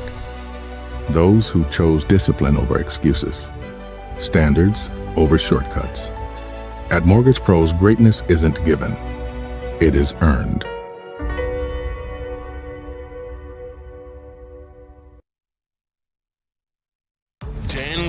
Is in redemption mode. No, make no mistake. It's not revenge he's after. It's a reckoning. And Woodward Sports is here to cheer on the Detroit Lions every snap. Don't miss a moment of Detroit Lions coverage. Follow Woodward Sports on all social media platforms now. Woodward Sports, let's go. All right, we're excited to welcome our new partners over at Founders Brewing and the legendary All Day IPA. It marks the 15th year anniversary of All Day IPA, and it helped define the session IPA category, but it is the fans that have made it last. It's citrusy, it's crisp, and refreshing with a perfectly balanced taste. At 4.7 ABV, it's built to go the distance for the entire game. So next time you're watching the game, make it an All Day IPA from Founders. And as always, people, just please drink responsibly. We're back. It's crunch time here on Woodward Sports, 11-1 weekdays. If you're watching, hit that like button. We appreciate you talking Detroit Pistons. Ebuka Okorie is now a Detroit Piston, and we're joined by Detroit Pistons beat writer for Woodward Sports, Brandon Dent, a.k.a. Detroit Kool-Aid, a.k.a. the man behind Woodward Pistons. We got more to get to with you, my friend. Go ahead, Booner. We got KG's got a question. Yeah, I mean, this is the question that I have, Kool-Aid, when it comes to, Ebuka Okorie is, what's the, for you at least, the process of the next couple of years for him? Because there are people that look at him and say, and there's an expectation of he averaged 23 a game in college, he's a freshman, and then there's people that he's like 19 years old, so he's going to take 4 years to develop. What's like, can we just go like year by year? Because I said, hey, year one, I'm looking at him as he's coming off the bench, he can give you 10 points a game maybe. And then as you get longer and longer into his career, year 3, year 4, then that's when you start looking at it, hey, this could be a potential starter down the line. What's kind of that timeline that you're looking at for him? Yeah, definitely looking for him to be in the rotation right away. I don't see what guards on this roster right now should be able to keep him out of this rotation when some of these guards weren't able to lock down their own spots last season either. So coming in with high-level ability, elite ability to not just score but get to the free throw line. Yeah. This guy can get to the free throw line. No he doubt. can draw fouls. So when we talk about the height and all this, do you want to see him probably finish at like 55 to 58% at the rim? Yeah, but he is shooting like 54% at the rim. Half of his shots are happening at the rim. This is where I do believe he gives the Detroit Pistons something they don't quite have, especially when you talk about busting up that kind of packed in the paint defense that we saw Orlando and Cleveland throw at the Pistons. How fast he is, putting him in the pick and roll and such, getting him downhill. I expect him to be somewhat of a factor this season coming up after kind of post All-Star break. Once you get a chance to kind of rest your legs, kind of reset and really mellow out on what you've learned from that first half of the season, he's a high-level elite talent. So I believe it's just kind of getting used to the pace of the game and the physicality ultimately. If he comes into this season with a little bit more of that muscle and a little bit ready for what the NBA physicality is, I believe that he's somebody that should be in this rotation firmly, at least as your backup, point guard or backup kind of backcourt alongside like a Dennis Jenkins coming off the bench. I do. Yeah, Kool-Aid. Hey, Woo gonna ride forever. You What up? already know. What up, You already bro? know I had to show that love. But Booner kind of pseudo stole my question, so I'll phrase it like this because you are with the Pistons. You probably gonna be out there in summer league, in Vegas, checking out this kid and some of the things. What are some things that you're gonna be looking for around that time going into summer league? What are some things or maybe areas of improvement that he can work on in summer league? I am looking at what the defense actually is. Now, he has great effort and motor on the defensive side. He has the potential to be a really good point of attack defender, and I believe that not only saves Cade Cunningham, but when you're talking about full court presses, you know what, Asar Thompson, bro, go get a breather. Mm-hmm. Go get a breather. This guy's out here now to kind of chase around, be that pest, and not give up, moves his feet well and everything. So I'm looking to see what his defense is because at 6'1", he can't be the guy on the court that's getting hunted. Yeah. Right. And I know the G League is not going to give you the full test, but I still want to see the passing lane stuff, the quick hands, he got like about almost 2 steals per game. Mm-hmm. Is that what translates over to the G League, and then the next step will be to the NBA? From an offensive standpoint, to me, it's how well does he play off of the gravity. You got to think, like, if he's the guy that's supposed to be potentially playing with Cade Cunningham off ball in some sets, which Trajan talked about and Okorie talked about as well, then you have to be the guy that can make that good secondary or tertiary pass. Jalen Duren, that pick and roll, it's not sweet no more. They're not letting y'all just get that. Y'all led the league in that stat for 2 years in a row. You talked about wanting to take it up to the next level, and by the playoffs, they said, skip all of that. Mm-hmm. So he has to be able to hit that third guy in the pocket, or what he has the capability to do, get that floater game up. We don't got many Pistons outside of Cade Cunningham that can operate in the middle of the floor. That's so a fact. On the offensive side, I'm looking at that pick and roll game. Can you help us? And then on the defensive side, I'm really, really, honed in, because if he can't play defense at that level, he's not going to be able to play at all. When you start talking about Booner, that timeline, then he's going to be in a situation where he's going to have to learn defense, get stronger, and things of that nature. But I don't think that we're going to have that issue with him. Yeah, he mentioned that last night too when he spoke to the media. I think he mentioned something about how he feels like he can come in right away and make an impact defensively because of the wingspan and that's. I'm excited. I think in the NBA, it's mental on defense. Like if you're smart enough, you're able to maneuver and figure out defensive schemes and things, especially at that level. I think he has. I mean, he went to Stanford.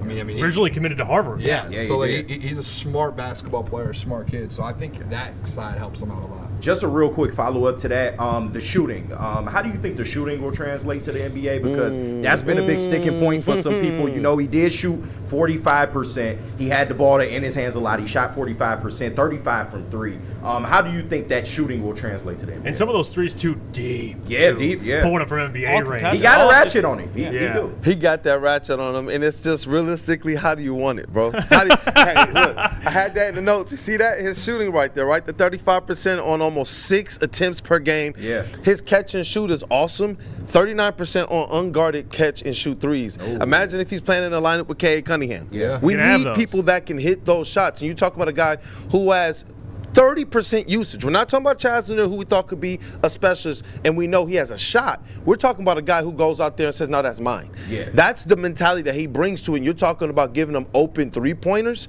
And then when you talk about this, his ability to handle. People make so much about his height, but how many defenders are going to realistically be able to stay in front of him, especially if that's accompanied with a Jalen Duren screen? So he's going to get his open opportunities, and you know what? Go look up the numbers. This guy shoots really well off the dribble. Yeah, really well. About he converts about 33 to 35% of his pull-ups off the dribble, shots. Yeah. That's awesome. Caleb spoke to that earlier. Also, he doesn't turn the ball over. Booner, you had a stat, right? Yeah, I mean, he has less than 2 turnovers a game. Yep. And that's on 30% usage rate too. Yeah. High usage rate too. Sub 9, sub 8% turnover rate. That's something I talk about with Cade Cunningham as well. I'll tell you guys, you got to look at the usage. You have to look at the overall responsibility, and then Cade Cunningham actually has a pretty good turnover rate. This guy even has a even better turnover rate than Cade Cunningham, and that's as it relates to how low the turnover percentage is per 100 possessions. So I like what he brings because he had a steady hand. Everybody knew he was going to shoot. Yep. Everybody. You look at how many just unassisted plays he had, and it was high, 70 or 80% of his going to the paint, scoring at the rim was all unassisted. That type of stuff is insane. When everybody in the gym knows what you're the guy, and they still can't stop you, whether it's pull up, whether it's catch and shoot, whether it's in the mid range, or whether it's getting in and finding some creative way to finish or get to the line at an elite level.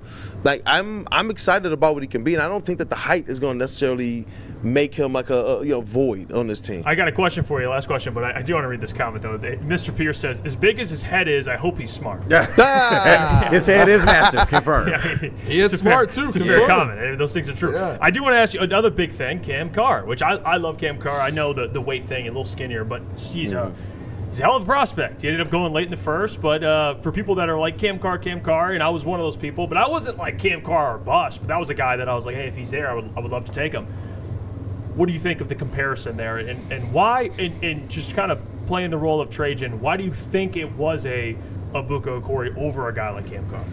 I believe Okorie's elite ability to not just score, but handle the ball. Yeah. Low turnovers. Cam Carr's more like off-ball guy. Off-ball, high athleticism. He's also another player I thought would be there at 14, 15, and then if you're the Pistons, do you trade up? I thought Okorie would be a player that would be there at 17, 18. Shout out to Anson, who called that and continued to call that pick. And it kind of worked out the way it did, except for Cameron Carr, who just continued to fall and fall and fall. At that point in time, you have to ask yourself, how did he interview? Was there something that went down in the workouts that people didn't necessarily like, or turned them off a little bit? Because I was honestly surprised to see how far he dropped, knowing the talent that he possesses, the athleticism, and what the NBA does for guys like that. He fits that mold that they walk in and you know that they're going to get you 7 and 7, even if they're scrubs, just because of the athleticism they have. But this guy's actually talented too. I was surprised about this one. Yeah. And we'll see what happens with him. We appreciate you, Brandon. Hey, I appreciate you too, brother. I appreciate you, man. Okay. As always. Woodward Pistons. Yes, Brandon Dent covers the Detroit Pistons for Woodward Sports. On the smoke with Hollywood and Hollywood. Shout out. Hey, shout out. Let's go to break. On one show. Well, hey, one of one. That's what he is. Let's go to break. We got Massage Chair House, Caleb. Yeah, let me tell you about Massage Chair House real quick. If you're looking to take your relaxation to the next level, visit Massage Chair House in Bloomfield Hills, the largest massage chair showroom in the Midwest. They feature top brands like Infinity and Osaki. They are your destination for premium comfort and cutting-edge wellness technology. Experience the difference with Dr. Eric Duncan, the Wellness Doc, and creator of the #1 YouTube channel for massage chair reviews at the Wellness Doc. Book your visit today at massagechairhouse.com or simply scan the QR code on your screen. Massage Chair House, your ticket to ultimate recovery and relaxation. game is won in the trenches, and our big fellas don't mess around. The Woodward Heavyweights on Woodward Sports. It's game on at Art and Jake's. Wings, burgers, pizza, and ice-cold drinks served up with attention to detail. Wall-to-wall TVs, great service, and a vibe that keeps your crew coming back. Art and Jake's, a sports bar setting with a fine dining flavor.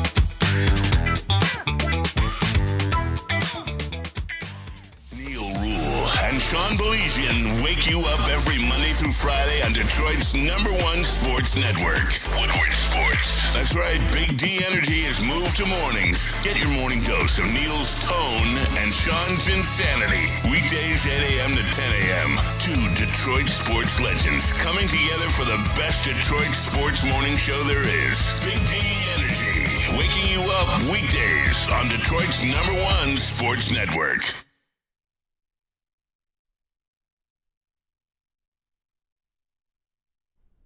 All right, if you're looking for a career upgrade, check out Mortgage Pros, the #1 mortgage broker to work for in the entire state of Michigan. We saw their incredible company culture firsthand at their annual block party. The Braylon show was there. Their team, they truly love what they do, and it shows. With 4.9 stars on Google and over 4,000 reviews, their reputation, it speaks for itself. So if you are looking for a new job, give Mortgage Pros in Troy a call. You see their number on the screen there, 248-416-1361. It's Mortgage Pros. Let the pros handle it. We're back. It's crunch time here on Woodward Sports. Spent a lot of time talking about the new Detroit Piston, Ebuka Okorie, and we got more to get to. We'll talk about Cam Carr a little bit, but you got a question for the fellas, Boone. Yeah, I do. This is, and I'm glad Kool-Aid's there right now too on the sound there, because I saw a report this morning, and this I think this all kind of falls back on the East in the NBA right now. The Celtics are interested, reportedly, in moving Jaylen Brown for Evan Mobley in the Cleveland Cavaliers. And when I see a report like that, because I was interested, the Jaylen Brown thing I question it, because it was like, hey, if you are the Celtics, you're trying to win a championship now. Like, that's the point of them making these moves. But why would you move off of Jaylen Brown? I don't care if he's not if he doesn't want to be there or not. Why would you move off a player if you're not getting a player that's as good or even around that area? Because then you're taking a step back if you're trying to win a championship. But the fact that, and I think this is interesting within the East, that the Celtics are interested in making a move with the Cavs, who might remember, guys, you just lost to the Cavs in Game 7 in the second round.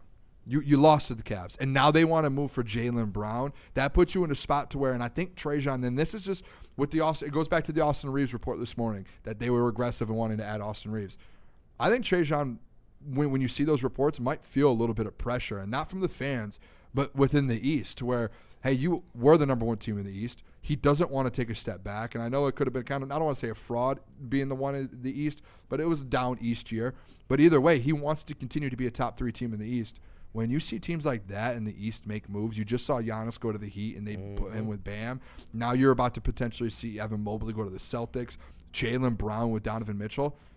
That puts a little pressure on the front office. It does. It really does. And I think it's something to where I think that's why, if you are kind of questioning, are they going to make a move this offseason? I think he feels like he has to, compared to other GMs in this city. Definitely. When you look at that trade, this is one of the ones where you would have two contenders trading with each other, but the trade almost looks like it would make them better, each team. Because you know what? The Cleveland Cavaliers need a true alpha. I kept telling you guys, you really going to believe in Donovan Mitchell?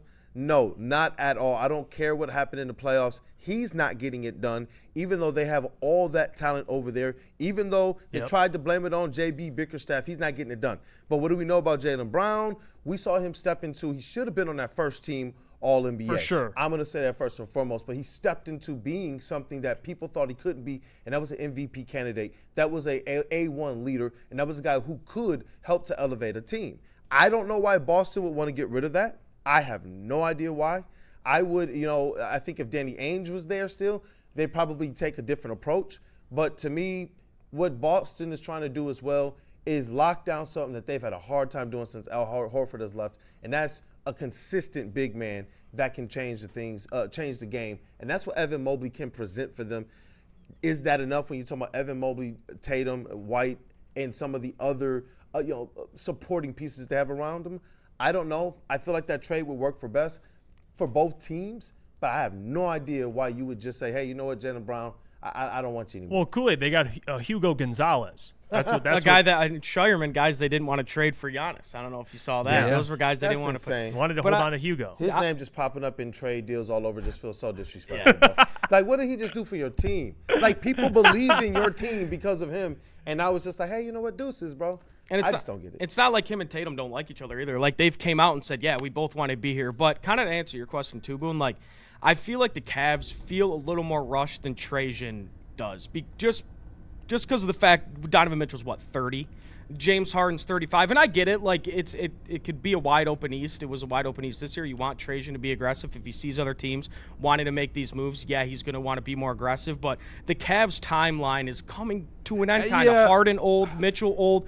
Our core, it's. I don't think Mitchell's old though. Like, yeah, I think but he's still in his prime. He's. I think they're just trying to get you want a championship if you have Donovan Mitchell on your team. I think what it comes down to is the East. Like, you just saw the Knicks do what the Knicks did.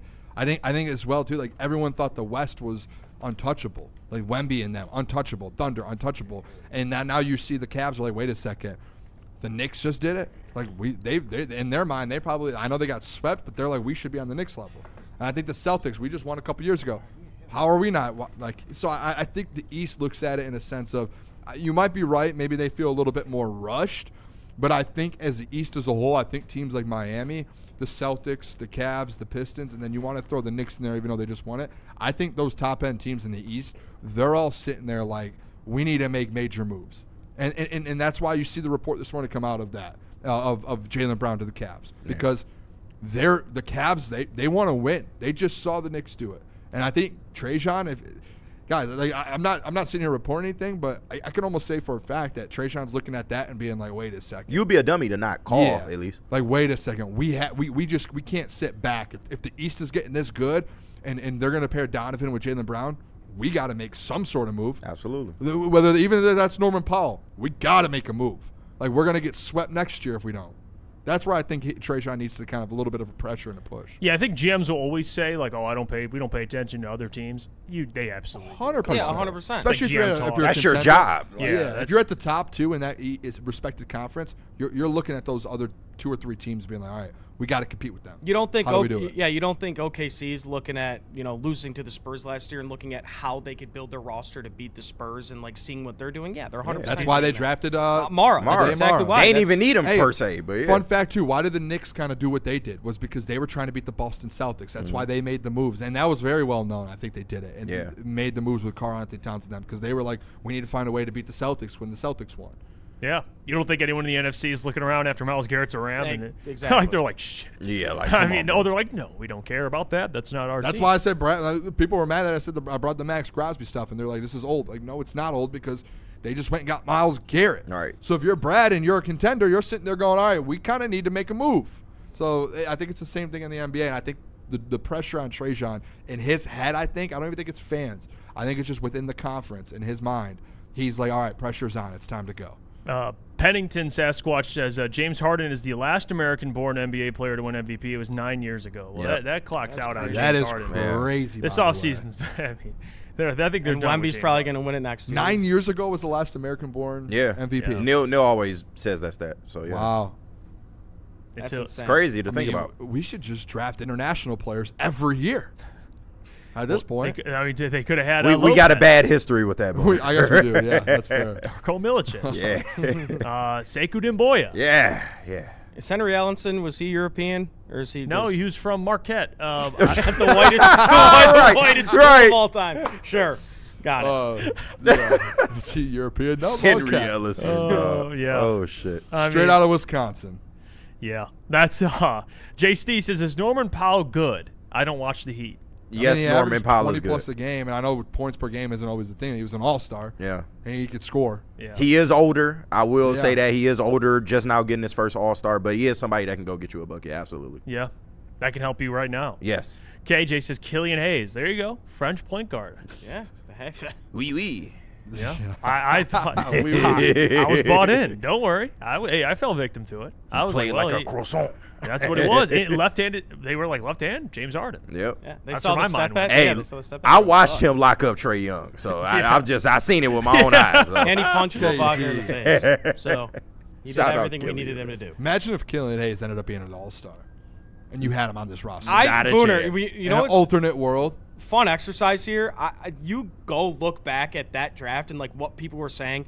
People were saying like Killian was like the most polished guard. Like he's got like he was like people were rating him the best guard in the draft like over Ant and like over LaMelo. Like Those people should lose their jobs. They like that needs to be a thing. Like, hey man, Lou, you're out of a job. If you cover the NBA and you're like one of those like a draft analyst and you were saying that, you got to get demoted. I mean, you can't see the future. It just goes to show you. It just goes to show you no matter what level you at in this business, nobody knows shit. I could watch. I was watching. Nobody really knows anything. Out of Georgia and could be like, yeah, he's better than Killian Hayes. I was mad that they didn't go Tyrese Halliburton.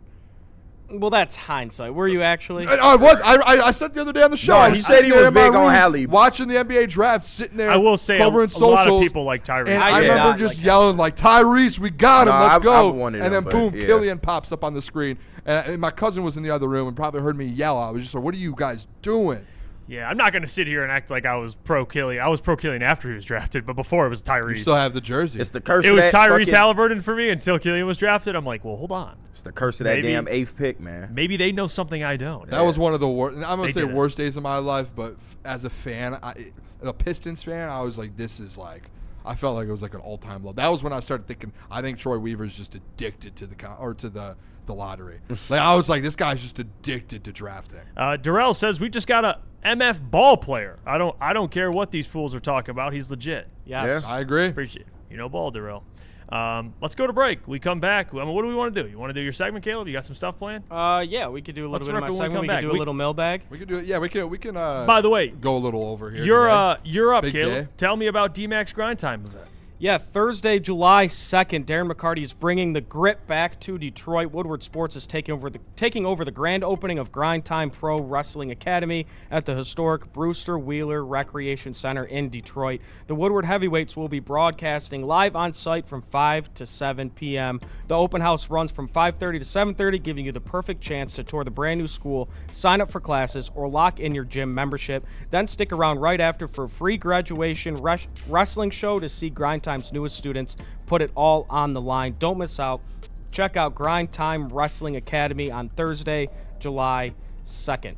Good job, Caleb. Thank you, Booner. Neil Rule and Sean Belizian wake you up every Monday through Friday on Detroit's #1 sports network, Woodward Sports. That's right, Big D Energy has moved to mornings. Get your morning dose of Neil's tone and Sean's insanity. Weekdays 8 a.m. to 10 a.m.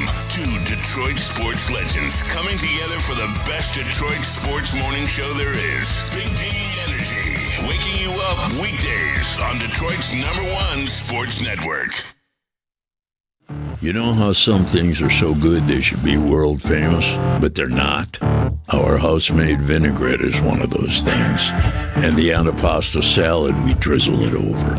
Same with our hand-battered chicken tenders. Original recipe soups and pasta sauces. It's almost as if our original, world-famous Detroit-style pizza is mocking them. And that's not very nice. Planet Fitness now has even more best-in-class strength equipment. Join today for $1 down and save. We're stepping it up. We're not slowing down. Finding new face, new focus. Love that new equipment smell. So, you in? Join the club today. Save when you join for just $1 down, $15 a month. Planet Fitness. We're all strong on this planet.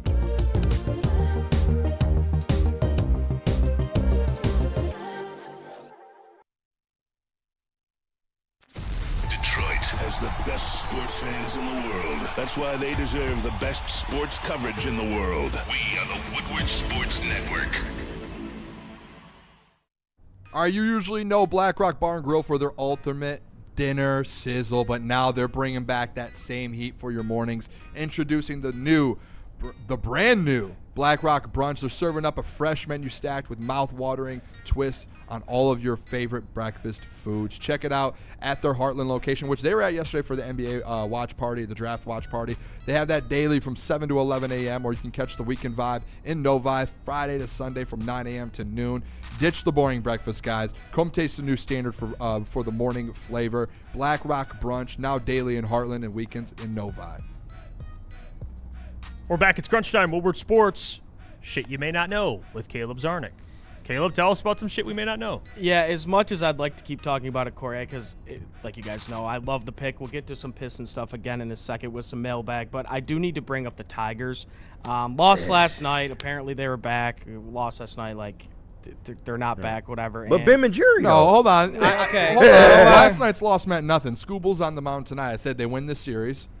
They had to win one of the first two. They did that. Now they just need to win tonight with Scooble on the mound. Okay, well, sure. Well, there's one player we're going to need to play. We're going to need to play better if we're going to want to start. We're going to continue to win games here in June, and that's Spencer Forkelson. Went 0 for 4 last night again. 2 strikeouts. He's been called that. Listen to this, KG.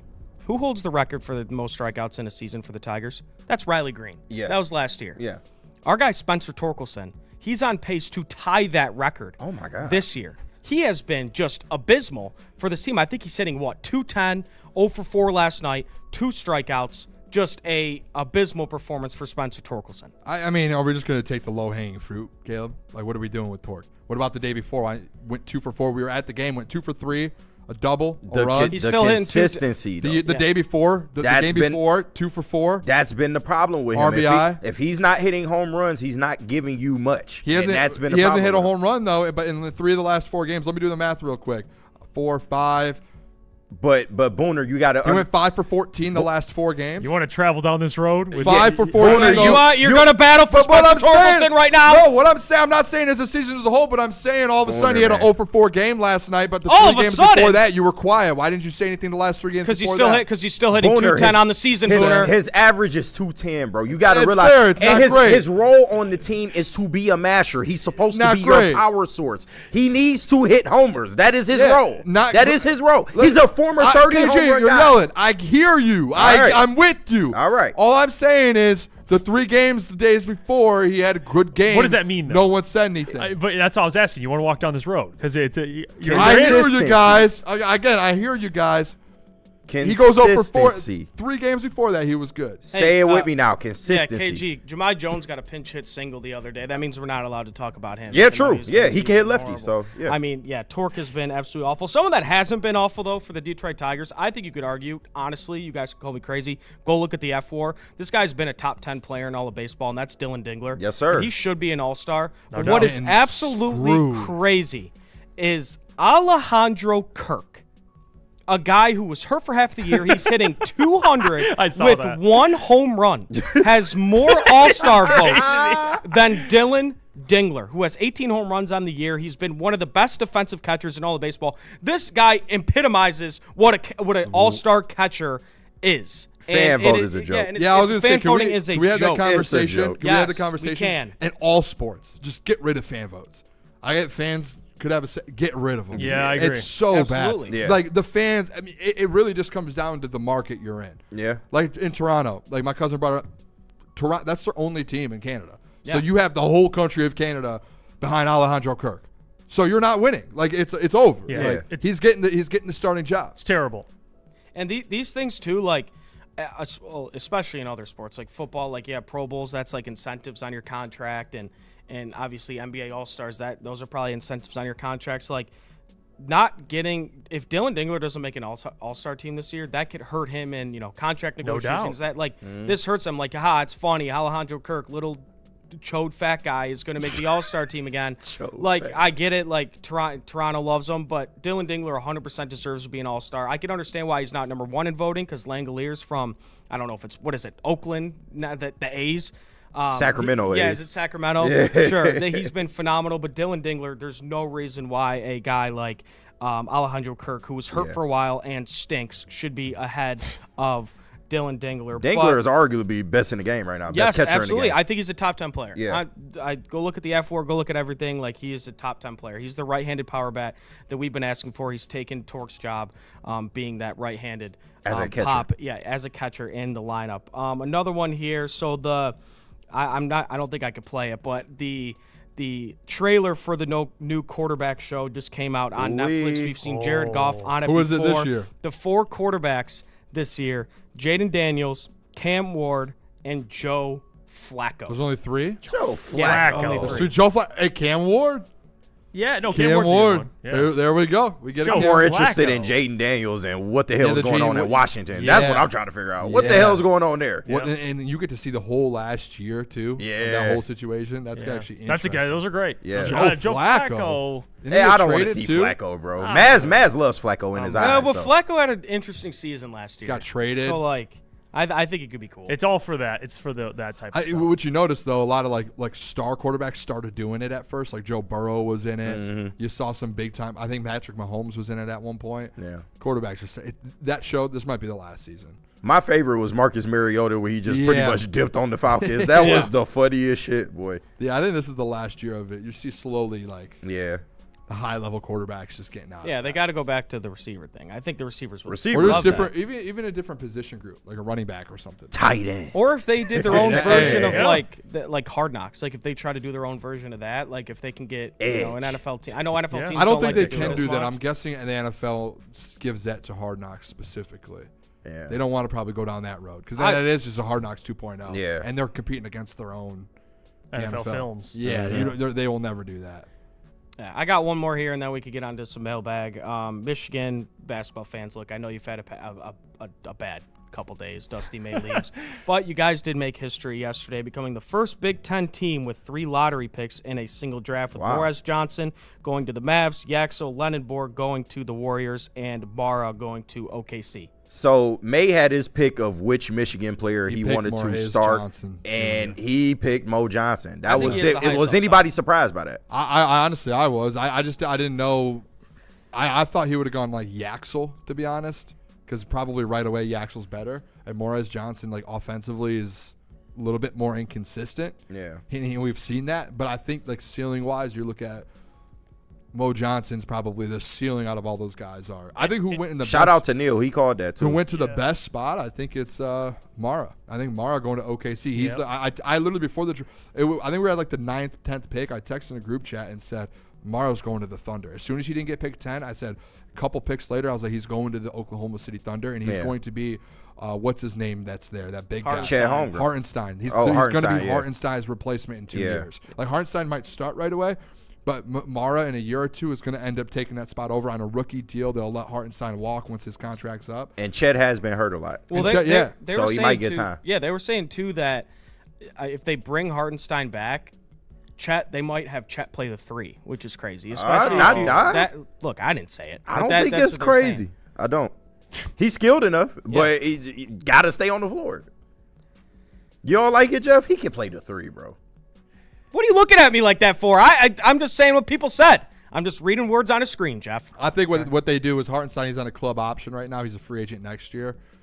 After that, they move on and they let Mara be the 5. Yeah. That's his job.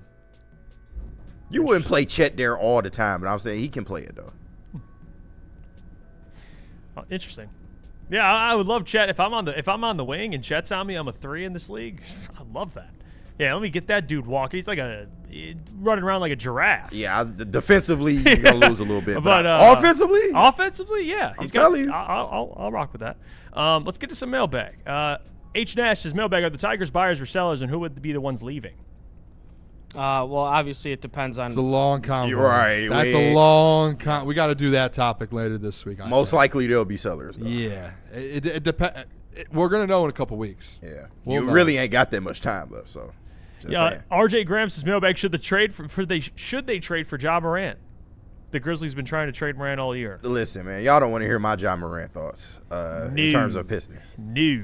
I mean, big fat no. KG, big fat no. Big fat no. Big for Ja fat no Morant. is crazy. Big fat no.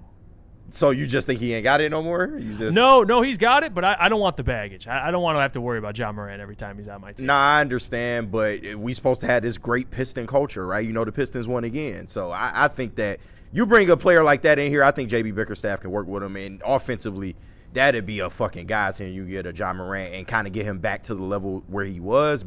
And who knows if he'll be that player again. But I think he would be a massive help for this team. For $45 million, I'm out. I hear you. I'm out. I'm not here. That much money with Jeff said the baggage, and then as well he averaged under 20 a game last year, and now you're paying him 45. Yeah, but for the next situation matters. They beefed out right now. I respect it, KG. Yeah, he's the reason the situation went That's why I say y'all don't want to hear my Ja Morant thoughts. I think he still got it. But again, KG, he's the reason the situation mattered because and that's fair. He's the one like Jaren Jackson. They had something good going in Memphis. They did. He's the one that just let that thing fall. He did. He didn't like. They wanted to make him the face of the league. He blew it. So yeah, shit. I ain't blame you there. Teddy says, mailbag Caleb, how's your mullet coming in? Can we see it? Crunch No. Time is killing it on Woodward Sports. We appreciate you, Teddy. Yeah, we appreciate Shout out, you. Teddy. Yeah, no more. The mullet's gone forever. The mullet's gone. Unfortunately, yeah. Damn, I was gone tired forever. of having it. Steve, yeah. Steve-O, baby, say, can we get a scumbag of the week segment, Booner? We are going to keep. Scumbags will keep growing. Who's your scumbag today? Real quick. Oh, well, today I don't have one. I can't do one every day because I that's can't fine. force scumbags. Yeah. But what we'll have is each week we'll have we might hit a couple scumbags a couple days a week.